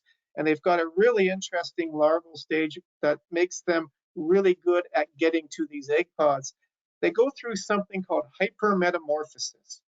So what hypermetamorphosis means is the larval stages look and function very differently. So when they first hatch out, they've got long legs and big mandibles. It almost looks like a ground beetle larva, or without the things at the back, maybe a little bit like a lady beetle larva, very mobile. So they're good at moving through the soil, getting to those grasshopper egg pods. Now, if they find an egg pod that has, say, 20 or 30 eggs, they're set for the rest of their larval life. They really don't have to move anymore, and they don't. They basically metamorph into a stage that is more grub-like, not highly mobile, just spends the rest of its larval life hanging out next to that egg pod and consuming the grasshopper eggs. And then when they come out as an adult, then they become a herbivore. and they're up feeding on plants. They are not considered to be major crop pests, but when we do have heavy grasshopper populations, it can build the blister beetle populations up. They respond to the abundance of food, and you will see more of them. The last couple of years, we have seen a lot of the gray and black ones. I do know of a couple faba bean fields in Manitoba that got sprayed for these epicota blister beetles last year. They really seem to like some of the legumes, particularly faba beans. So if anyone is growing faba beans, you keep an eye on these guys. In most cases, it's not going to pay to spray for them, and I do appreciate that they do have that good side to them. Their larvae are grasshopper egg specialists. Okay, so moving on to parasitoids. So a parasitoid is something that will lay either an egg or, in some cases, a larva onto its host. In this case, it's the grasshoppers. The larvae get right inside the host, the grasshopper, eat it from the inside, and eventually end up killing it. That is a parasitoid. If it doesn't kill it, it's not a parasitoid, it's a parasite. But we do have a few groups of parasitoids that can certainly help reduce our grasshopper populations. So one of the groups I'm going to talk about here, Hymenoptera, that's your wasps and bees and ants and things. There's quite a few different families of wasps that we consider to be parasitic wasps. There's one particular one called Scelionidae. They're egg parasitoids. So members of this group lay their eggs into other insects' eggs. Eventually, they end up killing them. There's a genus of Scelionidae called Scelio. Some of these can be, in some years, abundant enough that they're actually making a dent into our grasshopper egg population. It's been documented that they can destroy anywhere from 5 to 40% of the eggs. Obviously, that's a huge range. Some years they're going to be less prevalent, other years more prevalent, but every bit helps. Diptera is another group that has some parasitoids. So Diptera is your flies. So di meaning two, ptera meaning wings. This is your flies. Probably the group of parasitoids that has the biggest impact on grasshoppers is the flesh flies. So they're a family that we call Sarcophagidae. What's unique about this group of flies? So most insects lay eggs, eggs hatch, you get the young. With these flesh flies, the eggs hatch inside the female's body, and they actually lay live young on their host. So in the case of the flesh flies that parasitize grasshoppers, there's a few species. Some of them will actually lay their live young onto the grasshopper as it's flying, which at times might even knock it to the ground as this thing that looks almost like a housefly is trying to lay a live young onto it. There's other ones that will lay their young onto the grasshoppers on the ground. They basically will stalk or move, inch their way up to the grasshopper, climb on it, and lay their live larva onto the grasshopper. The larva gets inside the grasshopper. They complete 3 growth stages, usually in under 10 days, and that will kill your grasshopper. And just one more fly I just wanted to touch on here. Not that it's a extremely good grasshopper parasitoid, but it's got a unique way of getting its larva onto the grasshoppers. These are called tangle vein flies. And what they do is they lay their eggs onto things like fence posts or taller weeds and things. The larvae are windborne, so the wind picks them up and kind of blows them. And it's almost by random chance, some will land on the grasshoppers if the grasshopper population is high enough. And just like the flesh flies, they will get inside the grasshopper and eat them from the inside out. So that's tanglebane flies, not as numerous and effective as, say, the flesh flies would be overall, but another interesting parasitoid of grasshoppers. It actually gets weirder from here regarding parasitoids. So I'm going to talk about one here that is a parasite. Doesn't always kill the grasshoppers, but might weaken them a bit. These are called red velvet mites. I occasionally will have people send me a photo saying, we were looking at grasshoppers and a few of them we could see these red spots, usually on the thorax, under the wings or wing buds. I was talking earlier about wing buds and timing sprays. So these little mini developing wings are the wing buds. If you start seeing little red things that look like eggs in back of those wing buds, those are red velvet mites. So as adults, they will feed on insect eggs and small insects and arthropods, but the immatures are parasitic on insects, so they will they will get onto the grasshoppers. Sometimes you get clusters of them on the back of the grasshoppers. They're feeding on the grasshopper's blood. We call it hemolymph, and it doesn't always kill the grasshopper, but it can weaken them so that they're not laying as many eggs, and they may not feed as much either. And here's where it gets really weird: the horsehair worms. So they belong to a big group of phylum called Nematomorpha. And these are kind of really interesting things. As adults, they are free living. They will be swimming in water. But as larvae, they're parasitic, in this case, parasitoids of things like beetles and cockroaches and grasshoppers and crickets. There's a few species that tend to be quite specific to grasshoppers and crickets. And when they get into the grasshopper or cricket, they actually live in the circulatory system of the grasshopper or cricket. So grasshoppers and crickets, they have a circulatory system, but it's not like ours where there's veins and things. They have what's called open circulatory system. So what happens with the open circulatory system is you've got the blood in a big chamber, and that's where these parasitoids hang out. And they're basically absorbing all their nutrients through their skin because they're a very, very long worm-like thing, and they absorb all their nutrients from the blood of the grasshopper or cricket.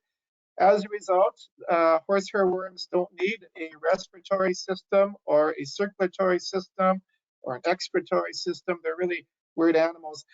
And they actually messed up the brain of the grasshopper and cricket.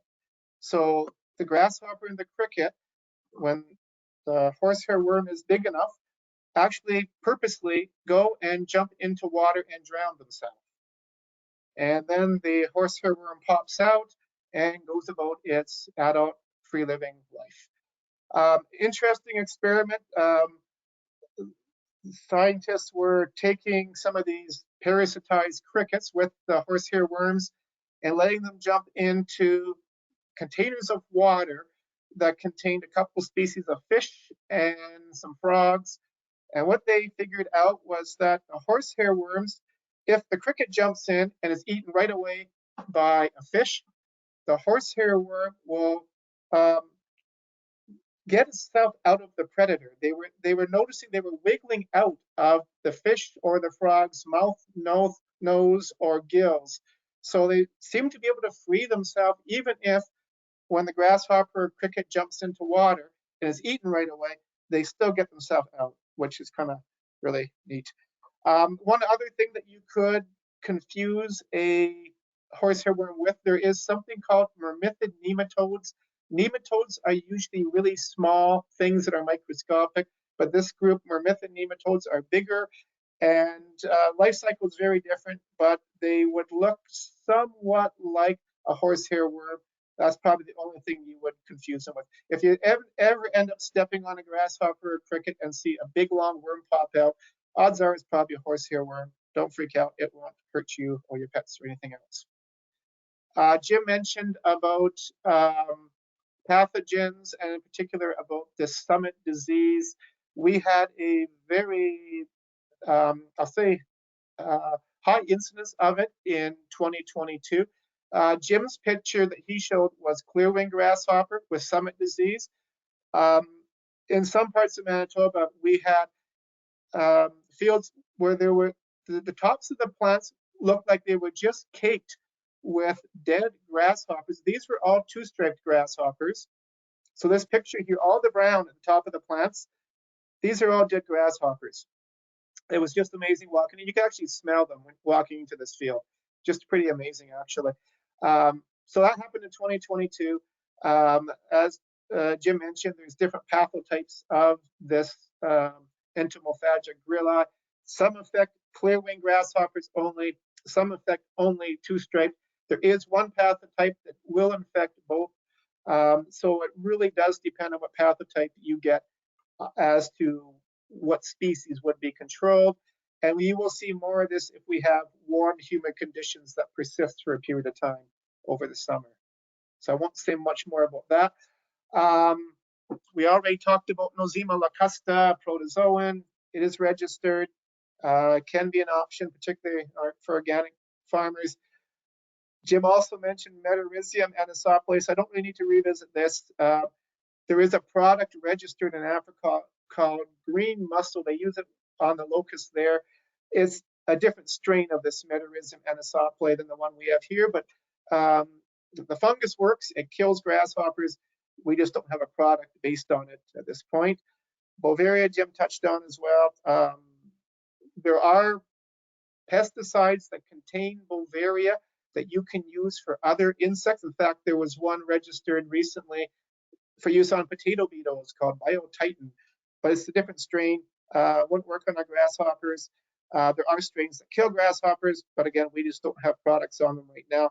An entomophaga grilla, I don't think you'll ever see a product based on this one because even though it does kill grasshoppers, the pathotypes are very targeted in what they kill. It needs certain environmental conditions to work well, and it's not really something easy to mass produce in a lab situation and have it viable and ready to use when you need it on the grasshoppers. So even though we do see a lot of it in some years in the field, I don't think you'll see this as a product any time down the road.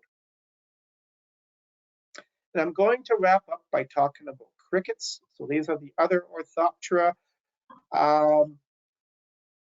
So in addition to crickets, I'll also mention katydids. Jim mentioned it briefly. In our grasshopper survey last year, we did have a lot of katydids, especially around some of the fields.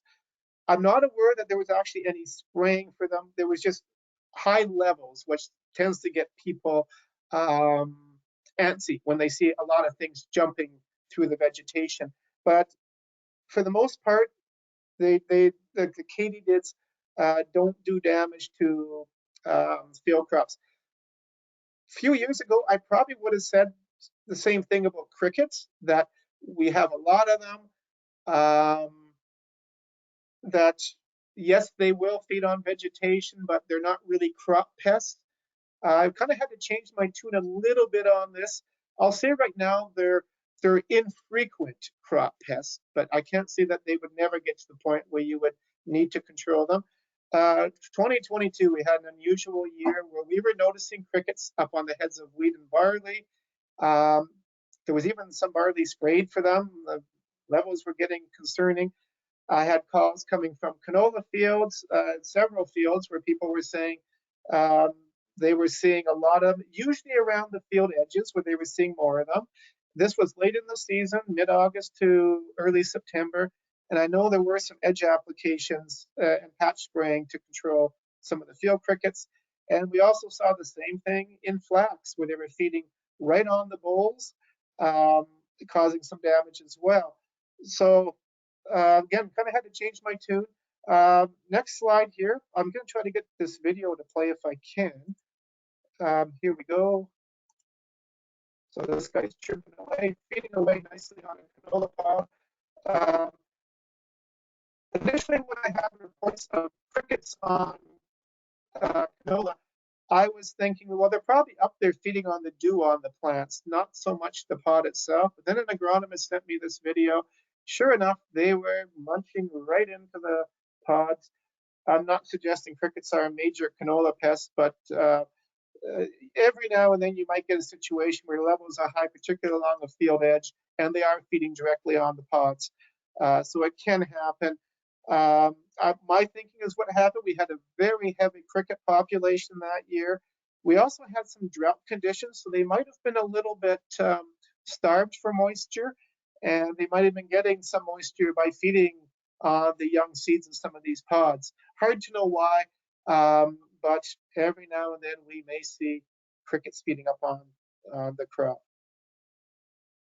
And just to wrap up, a few resources to mention.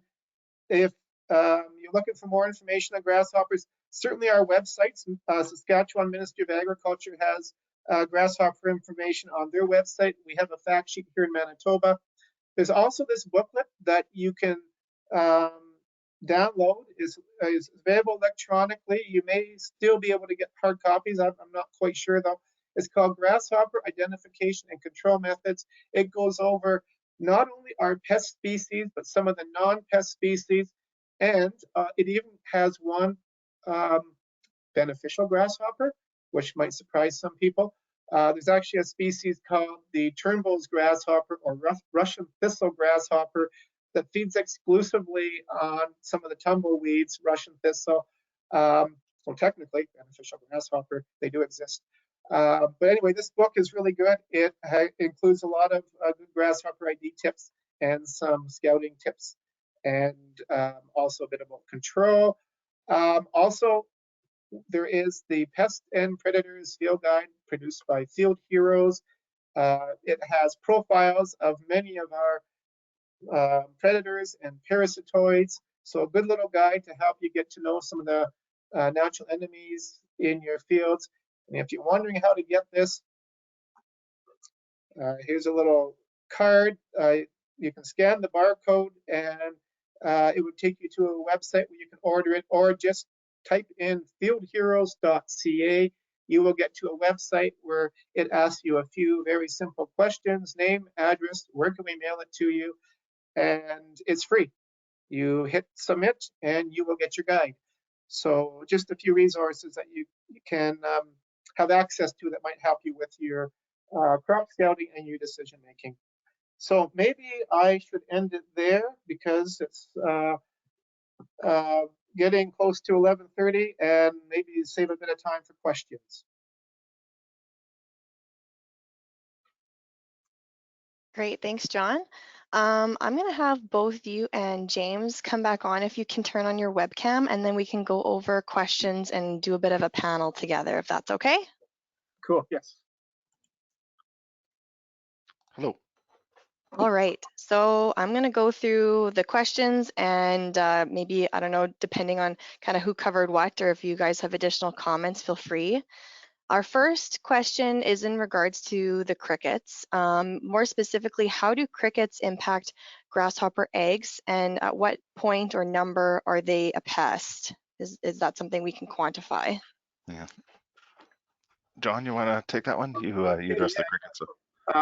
You know, and I guess the short answer is this really hasn't been well studied, for one. Now, again, there has been a little bit of evidence, research on grasshoppers on crickets eating grasshopper eggs. They do that. A colleague of mine I mentioned in Alberta, he's witnessed them digging up and feeding on the grasshopper eggs, and he said they can certainly eat a significant number of eggs, but they are opportunistic predators. They're omnivores. They feed on lots of different things. They will feed on some insects, particularly dead insects or insects that are insect eggs, insect pupa, things that are not going to run away from them quickly. So again, they will eat grasshopper eggs. I don't have any good data though on what percentage of the eggs you could expect to be eaten. As far as what numbers make them economic pests, we've got absolutely no thresholds. The grasshopper feeding on crop thing is new enough that I really couldn't suggest any guidelines saying, have a look, and if you're over this number, you're at economic risk. It probably depends on the cricket numbers, plus the crop, plus how moisture stressed things are, plus other factors. The other thing I'll just mention, when we talk about crickets, there's lots of different types of crickets. The ones that are potential crop pests would be your fall field cricket. There's also a springfield cricket that comes out much earlier in the season, chirps away just like the fall field cricket, but much earlier. We've never seen them do significant crop damage. It's just the fall field cricket that seems to damage the plants. Anything else to add in there, Jim? Yeah, I could add too. We had a couple of pretty spectacular fall field cricket hatches yeah, last year, and I don't know that we're anticipating that this year, but or whether the one of the questions that I get pretty consistently is whether the cricket numbers are related to the grasshopper numbers, and it seems probable that they are. But we run the risk of saying something specious if that's the case. Something that seems probable but still not true. Without there isn't, to my knowledge, really good data on that. The connectivity of these populations. Again, we run the risk of saying something specious if we say for sure it is. The same could be said for the epicottal blister beetles. I mean, we've heard anecdotal accounts of big numbers of blister beetles. I've seen large numbers of epicottal blister beetles on some crops, especially with those characterized by grasshopper pressure. But is there a connection? Not a hard one that I'm aware of. Great. Okay, thanks, guys. On to the next question. I'm going to kind of combine two here that were asked that were kind of along the same lines. So first part is, if a field edge application is required, would you suggest hanging the sprayer boom into the ditch area to control these grasshopper populations, or is that contrary to most insecticide labels? And then the second part is, what are the rules regarding spraying ditches to avoid the pests coming into your field? Okay, yeah, so very good question. Yeah, we always advise follow the label, and you're right. There are some labels that have roadside as well as the crops, so there are a few. Unfortunately, courage is not one of them. It has crops, but not roadside application. Some of the methoate, some of the pyrethroids do have roadside as well as crop. So again, check the label for one. A big part, sometimes more of the grasshoppers may be in the ditch. So that might be what you need to be targeting. The brand baits might be an option if you're just doing ditches as well, something like an eco brand. So that might be something else to consider if it's practical. One thing to consider about that too is, of course, the person who's farming that piece of land doesn't control the ditch, and that can be important from a liability perspective with the application of insecticides. I mean, especially if you're putting something down, with a 1A or a 1B that has mammalian toxicity and the potential to accidentally poison someone who or other animals who accesses that land. So if that is something that's considered, probably squared in Saskatchewan, at least with your RM, to get with them to be certain that people aren't entering that site within the restricted entry interval. There has been some discussion, or last year there was some discussion about regional approaches amongst some RMs about using brand baits in ditches to limit some populations, and that's what I know to date. Whether that is going to continue for this year, I don't know, but I'd love to see some information, some data on that. And one more thing I'll add to that question too is also consider whether there's water in the ditch and whether there's flowering vegetation in the ditch. And if there is, well, either, then you really have to be careful what you use or if you use anything. Regarding flowering vegetation in ditches, especially if there's the sweet clovers, white and yellow sweet clover, bees love coming to those plants. And there can be a lot of honeybee activity in a ditch. So yeah, do consider flowering plants as well in the equation if you're trying to make those decisions. All right, thanks guys. Next question is, what is your recommendation for seed treatments, insecticides for early season grasshopper control? I can start with that. I mean, it's again, we run the risk of making specious statements because they're not specifically labeled for the grasshoppers. So I mean, it's difficult for us to provide guidance on that. It seems reasonable that a young seedling would be offered some protection from a neonicotinoid or other active ingredient seed dressing, but again, they're not specifically labeled for grasshoppers, so you shouldn't expect control. Anything to add, John? Are you good? No, that's the right answer.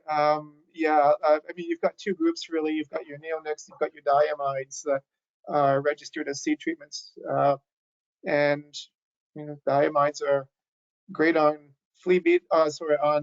cutworms, and the neonics can work on the flea beetle as well. But whether or not that transfers to grasshoppers, we'd be speculating. And so, yeah. Great. Okay, switching gears a little bit. You guys touched on this just very briefly, but any more comments on options for grasshopper control in organic production?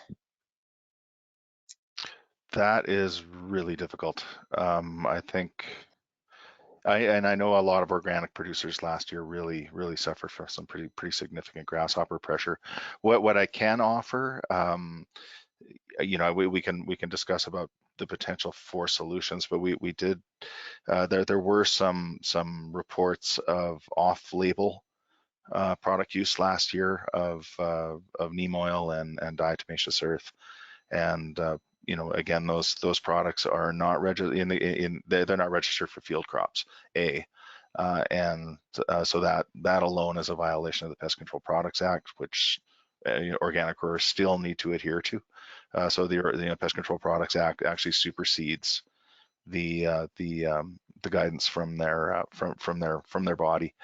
Yeah, my recommendation is obviously do not go off label, and there's no evidence that I have seen to warrant the use of either of those products. For grasshoppers, there's been some discussion about data for supporting the use of diatomaceous earth, but again, it's not registered. There's one product with an outdoor use, but it's only registered for gardens, and I actually spoke to the registrant, and they don't recommend it for grasshopper use. So with that, there may be some benefit to shallow tillage around the edge, just to limit the initial migration of those of grasshoppers into the field. And with that, I'll turn it over to John for his suggestions. Yeah, so shallow tillage may be combined with a barrier strip like the peas or the oats. People have done that before. Jim's got some current that study you showed showing that peas might be able to help, but again, it's not a silver bullet. No. So if you are trying to use these techniques, again, unfortunately, we just don't have an easy answer for the organic growers right now. I hope that down the road we can get something like maybe the Metarhizium kind of saw play. It would be nice to have a product like that was registered for organic growers. But the unfortunate reality is the only thing we have right now is Sonolo bait, which was hard to get, and it's kind of a long-term strategy. There's no quick kill with that. And I know we had some very difficult calls last year from organic growers where there was damage happening quickly to the crop. They're wondering, what can I do? And the short answer is we didn't have a good recommendation for them. There just isn't that. There isn't anything that you can use as an organic grower that's going to give you a quick kill and make the problem go away. I wonder, and this is, and please frame this as such, as speculation, but if there might be a benefit to using EcoBran in the ditch, adjacent an organic production site, or any other site, just to limit that movement from the ditch into the fields. But again, give a big asterisk on that. That's speculation on my part. So being conservative on this. Yeah, and then also keep in mind with EcoBran, it is not organic. It is carbaryl. Even though it's ecologically more friendly than most of the other products out there, it is not labeled organic. So if you do use that, you'd have to use it in areas that are at least far enough away from your crop that it's not going to jeopardize your organic status in some way. Yeah, no, and its uses, you know, the use of carbaryl or ecobrand specifically have been reduced. So the numbers of crops where it's actually permitted for intensive use has been reduced. So always, as John mentioned before, always read the label. Great advice, guys. Okay, on to the next one. At what point are you just revenge spraying? And at what point do you give up on the crop here? And I maybe want to relate to from past experience, was this happening a lot in the last couple of years, and just touching on previous experience from the two of you? Well, so the economic threshold concept works really good for some insects and maybe less well for other insects. And with grasshoppers, it is really tough. We do have thresholds, and we usually say if you're over the threshold, you spray. If you're not, you don't spray. But the reality is there's other things to consider, especially if you get into a year where the crops are drought stressed, they're not doing well. Do we protect what's there, or do we, or do we just let things take their course? They're not easy calls, and it often involves trying to evaluate the crop you're growing, the growing conditions, the cost of the products that you're expecting to apply. There's multiple factors to consider here. How close are you to harvest? There's multiple things to consider. And there might be times where spraying really isn't going to accomplish a lot. I mean, certainly if you've got good growing conditions, you've got a population that seems to be economical, you've got that potential for good yield should we get rid of these grasshoppers, then the decision's a bit easier. But it becomes a much trickier decision when we're dealing with conditions where should we spray? Are we going to get a big economic advantage, as in much more yield being produced from doing that spray? Yeah, and I would argue I heard of 3 and 4 applications going down in field crops and up to 7 applications going down in some other situations. I think if you're looking at, you know, even 4 or 5 applications, your return on investment probably just won't be there. Yeah, those are tough decisions to make in season. Yeah. And if people need help making those decisions, that's what we're here for, to phone in and maybe get a second opinion if you need to, or your agronomist. One thing Yeah. I'll throw in, Ashley, I mentioned earlier, I know people who have used that strip spraying technique in crops like cereals, oil seeds. Only been researched in past years. I can't vouch that it's going to work in those crops, but people will do that just as a way of almost, they want to do something. They don't want to spend a lot of money because they're not convinced they're going to, if the growing conditions aren't good, they're not convinced that the spray may produce the results they want, but they want to do something, so spray half the field, see what we get. One question that we get too is the impact of this year's spray on next year's populations, and has not been examined in any sort of detail. So it seems it may have an impact, but you'll need to consider the timing of that. If these animals are really speeding along and you're seeing adults and mating and oviposition in July, and you're hitting these things in August, then that would be a revenge spray, and maybe you wouldn't see the economic return on that. And consider they can get their load of eggs into the soil in relatively short order. So what kind of timeline, James, on that note, like are the grasshoppers starting to lay their eggs? Like what, like is it already happening when people are combining, or is it afterwards, or what's kind of the timeline that people realistically kind of know that that's going on? yeah, it all depends on temperature. I think if you're looking at regional emergence and roughly say about a month from hatch to adulthood. And again, it all depends on temperature. They're going to speed through their development more quickly. If it's warmer, it'll be delayed if it's cooler. But just an arbitrary month after emergence, you could start seeing the beginning of mating, and then within a week of that, probably start to see oviposition. Pardon me. But again, all depends on the conditions.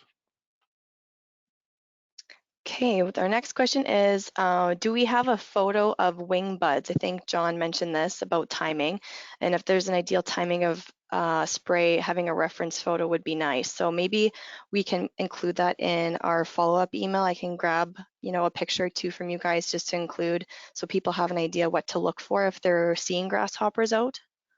Yeah, I think Shannon's presentation had some really good pictures from USDA in there of the different nymphal instars. Pardon me. And next question is, what is the easiest way to scout for grasshoppers? What would you two suggest? Okay, Boy, so this is go ahead, John. Yeah. okay, yeah. So again, some insects are easier to scout for than others, and grasshoppers are one of the trickier ones. There isn't some insects you can easily count them. Bertha Armyworm, you put your frame down or whatever, and you count caterpillars. Grasshoppers, you're estimating numbers because you're walking through a crop or a field edge, and they're jumping, and you're trying to determine, okay, am I above this 8 to 12 per meter square threshold? Not easy to do, especially if you got vegetation up to your knees or above and things are jumping around and you're expected to come up with a number. You can't accurately count grasshoppers. No matter what anyone says, when we do our surveys, we're not getting accurate counts. We're estimating. Sometimes, but you'll get this. You'll know, was that 2 or 3? Was it 5 or 6? Was it, say, 10 to 15? You'll know roughly what range it is. When you get populations that are, say, above 20 per meter square, when you walk through that crop, there's a lot of jumping and activity happening. I'm above 12. So that's the important thing. It wasn't 2 or 3. It was probably over 20. That's all that matters. So it is tricky, but the best way to do it is just to walk those crops, maybe your field edges, estimate levels, and make your decisions based on that. With some crops, you can use the amount of feeding as a guideline, especially some of the pulse crops like soybeans. There are defoliation thresholds that you could use to make decisions. And kind of a combination of the two is probably good. Look at the number of grasshoppers that are there, plus what are they doing to the crop? How much defoliation are they doing? Are they doing head clipping? Those are other good things to consider. Where are we at in the season? What's the yield potential of my crop? All good things to consider.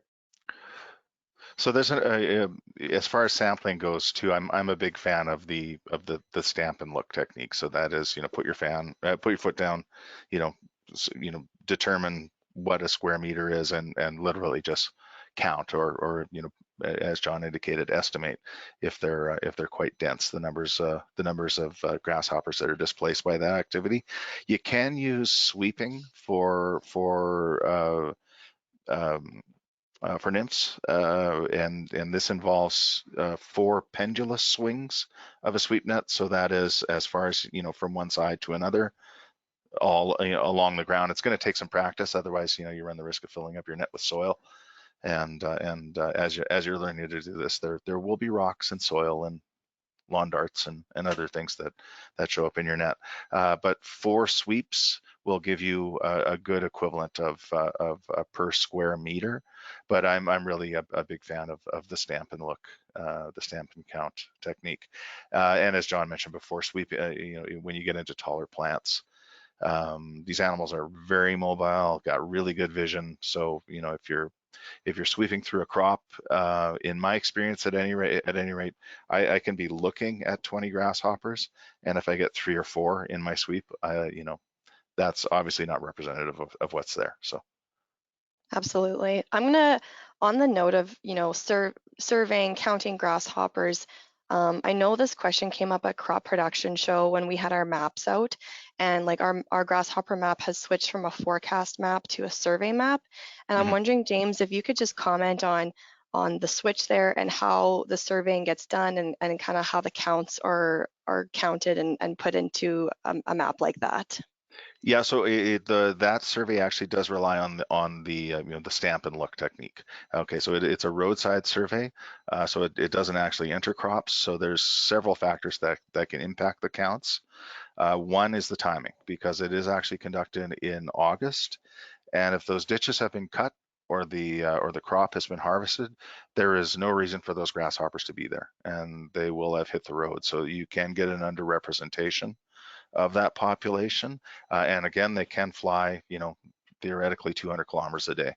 And I mean, we certainly saw that in the Moose Jaw region. I mean, I headed out in the spring to see, or early summer, to see what the populations were like of nymphs. And it didn't look like anything to write home about. Of course, by later in the season, we were seeing economic populations, and a lot of dead grasshoppers on windscreens on Highway 1. So yeah, they were certainly flying around. So that, I mean, that is a consideration, the mobility of these animals. I think that's the primary consideration. If there's no reason for them to be there, with the timing of the survey, and the timing of the survey, is what it is. I mean, we're looking at 1,400 to 1,500 individual sites. So I mean, or SCIC, who we lean on very heavily. Sorry, 1,100, 1,200 sites. I apologize. So lots of sites. So coordinating that effort, a lot of moving parts, and the timing of that can influence the counts. And I think there were some concerns, I think particularly in the Kindersley area, where we saw economic pressures. But by the time the survey occurred, it's possible that those populations could have moved on. That makes a lot of sense. Definitely need to take a step back and look at what's all going on to put all that effort together. Oh, for sure. Yeah, absolutely. Okay, next question. There is a significant difference of population from southern Saskatchewan to northern Saskatchewan in grasshopper populations and impacts and experiences. As someone in the north who hasn't seen any or very minor populations, what should we keep in mind going into the new growing season? So when you say north, you mean Tisdale, PA, or I think Peace Country? so. Yeah. Yeah. Yeah. Well, there's going to be different species composition too. I mean, we did get some reports of Bruners up there. Very negligible reports of migratory grasshopper in that part of the world. Obviously, there's a little bit more in the way of, or sometimes considerably more in the way of rainfall and snow cover, and but to be able to produce a forecast for that region, I anticipate less pressure than is seen in the south. And I realize that's not a terribly brave statement, but yeah, I think that will continue much of what was seen last year, without an appreciable change in the conditions. Much of what was seen last year will reappear this year. Rinse, repeat is what I'm saying, I think. There you go. Another question here, this one's actually mine. Looking at your slides that you guys presented, lots of studies were done, data presented in the 1930s, the 40s, 60s, 80s to determine fungal pathogen that causes death in the grasshoppers. Do you see this being monitored in future years and how this affects, outbreaks that we have in the future? Yeah, I think, I mean, some of the work that was done in earlier outbreaks, a lot of that was observational. So I don't know that I would even describe that as experimental, although there was some experimental work going on, especially as the 20th century progressed. But yeah, oftentimes it'll just be observational. Yeah, as John mentioned before, I mean, the potential for biological control agents for these animals is good. I can't comment on the expense of these. They tend to be a little pricier than some of the chemical insecticides, so that might dissuade use. But I feel like I'm getting off topic a little bit with the question. So do you mind asking the question again, just so rein myself in? Just like Do you think we're going to be observing the fungal pathogens that affect grasshoppers in the future in like a more, I guess, controlled environment, or to monitor like its efficacy on an outbreak? So the tricky part with trying to monitor it, so the level that we get does depend quite a bit on the weather conditions, and you can have fields that have a lot, and then nearby fields that have very little, next to none. So right now, when we're doing our grasshopper survey, I do encourage our people here doing it. When you see evidence of the pathogen or a lot of blister beetles, whatever, make note of that. So it's something that we can factor into our forecast. And in the past, I have written into our forecast, our write-up that we do, whether or not there was a lot of the pathogen, the summit disease noted, or certain pests. And we do write these up in reports that we do for our Western Form of Pest Management. But that's, again, it's observational. We don't really have a system where we're out there sampling how many dead grasshoppers per meter square or whatever. I don't know that there's no nothing right now in the works to have a more formal grasshopper disease survey. It's more something, if you see a lot of it, please do note it when you're doing the grasshopper survey for adult counts. Great. I'm going to ask one last question here before we wrap up. I've seen 7 and canola oil applied on pasture. Have you guys seen anything like this? Sorry, 7 mixed with canola oil? It just says 7 and canola oil, so take that as you will. Yeah, I really can't speak to that. I think in some of the research that they did with that strip application, they might have been using canola oil with some of their treatments, but I'd have to dig into it. I really can't speak to the benefits of using canola oil though with any of your treatments. Yeah, no, I know, same for me. Okay, thanks guys. Okay, thank you both for coming on today and joining us and answering all these questions. Anyone that's viewing that maybe has some follow-up, I think feel free to reach out, and we can pass on the questions or reach out to John and James individually. I will also just mention too, like with the spraying, just make sure to keep in mind the pre-harvest intervals when using chemical control. So I'll just add that in there too, as we've talked a lot about that. Okay, so don't forget to use the QR code on the screen. I will get that, we'll stop recording and I'll pop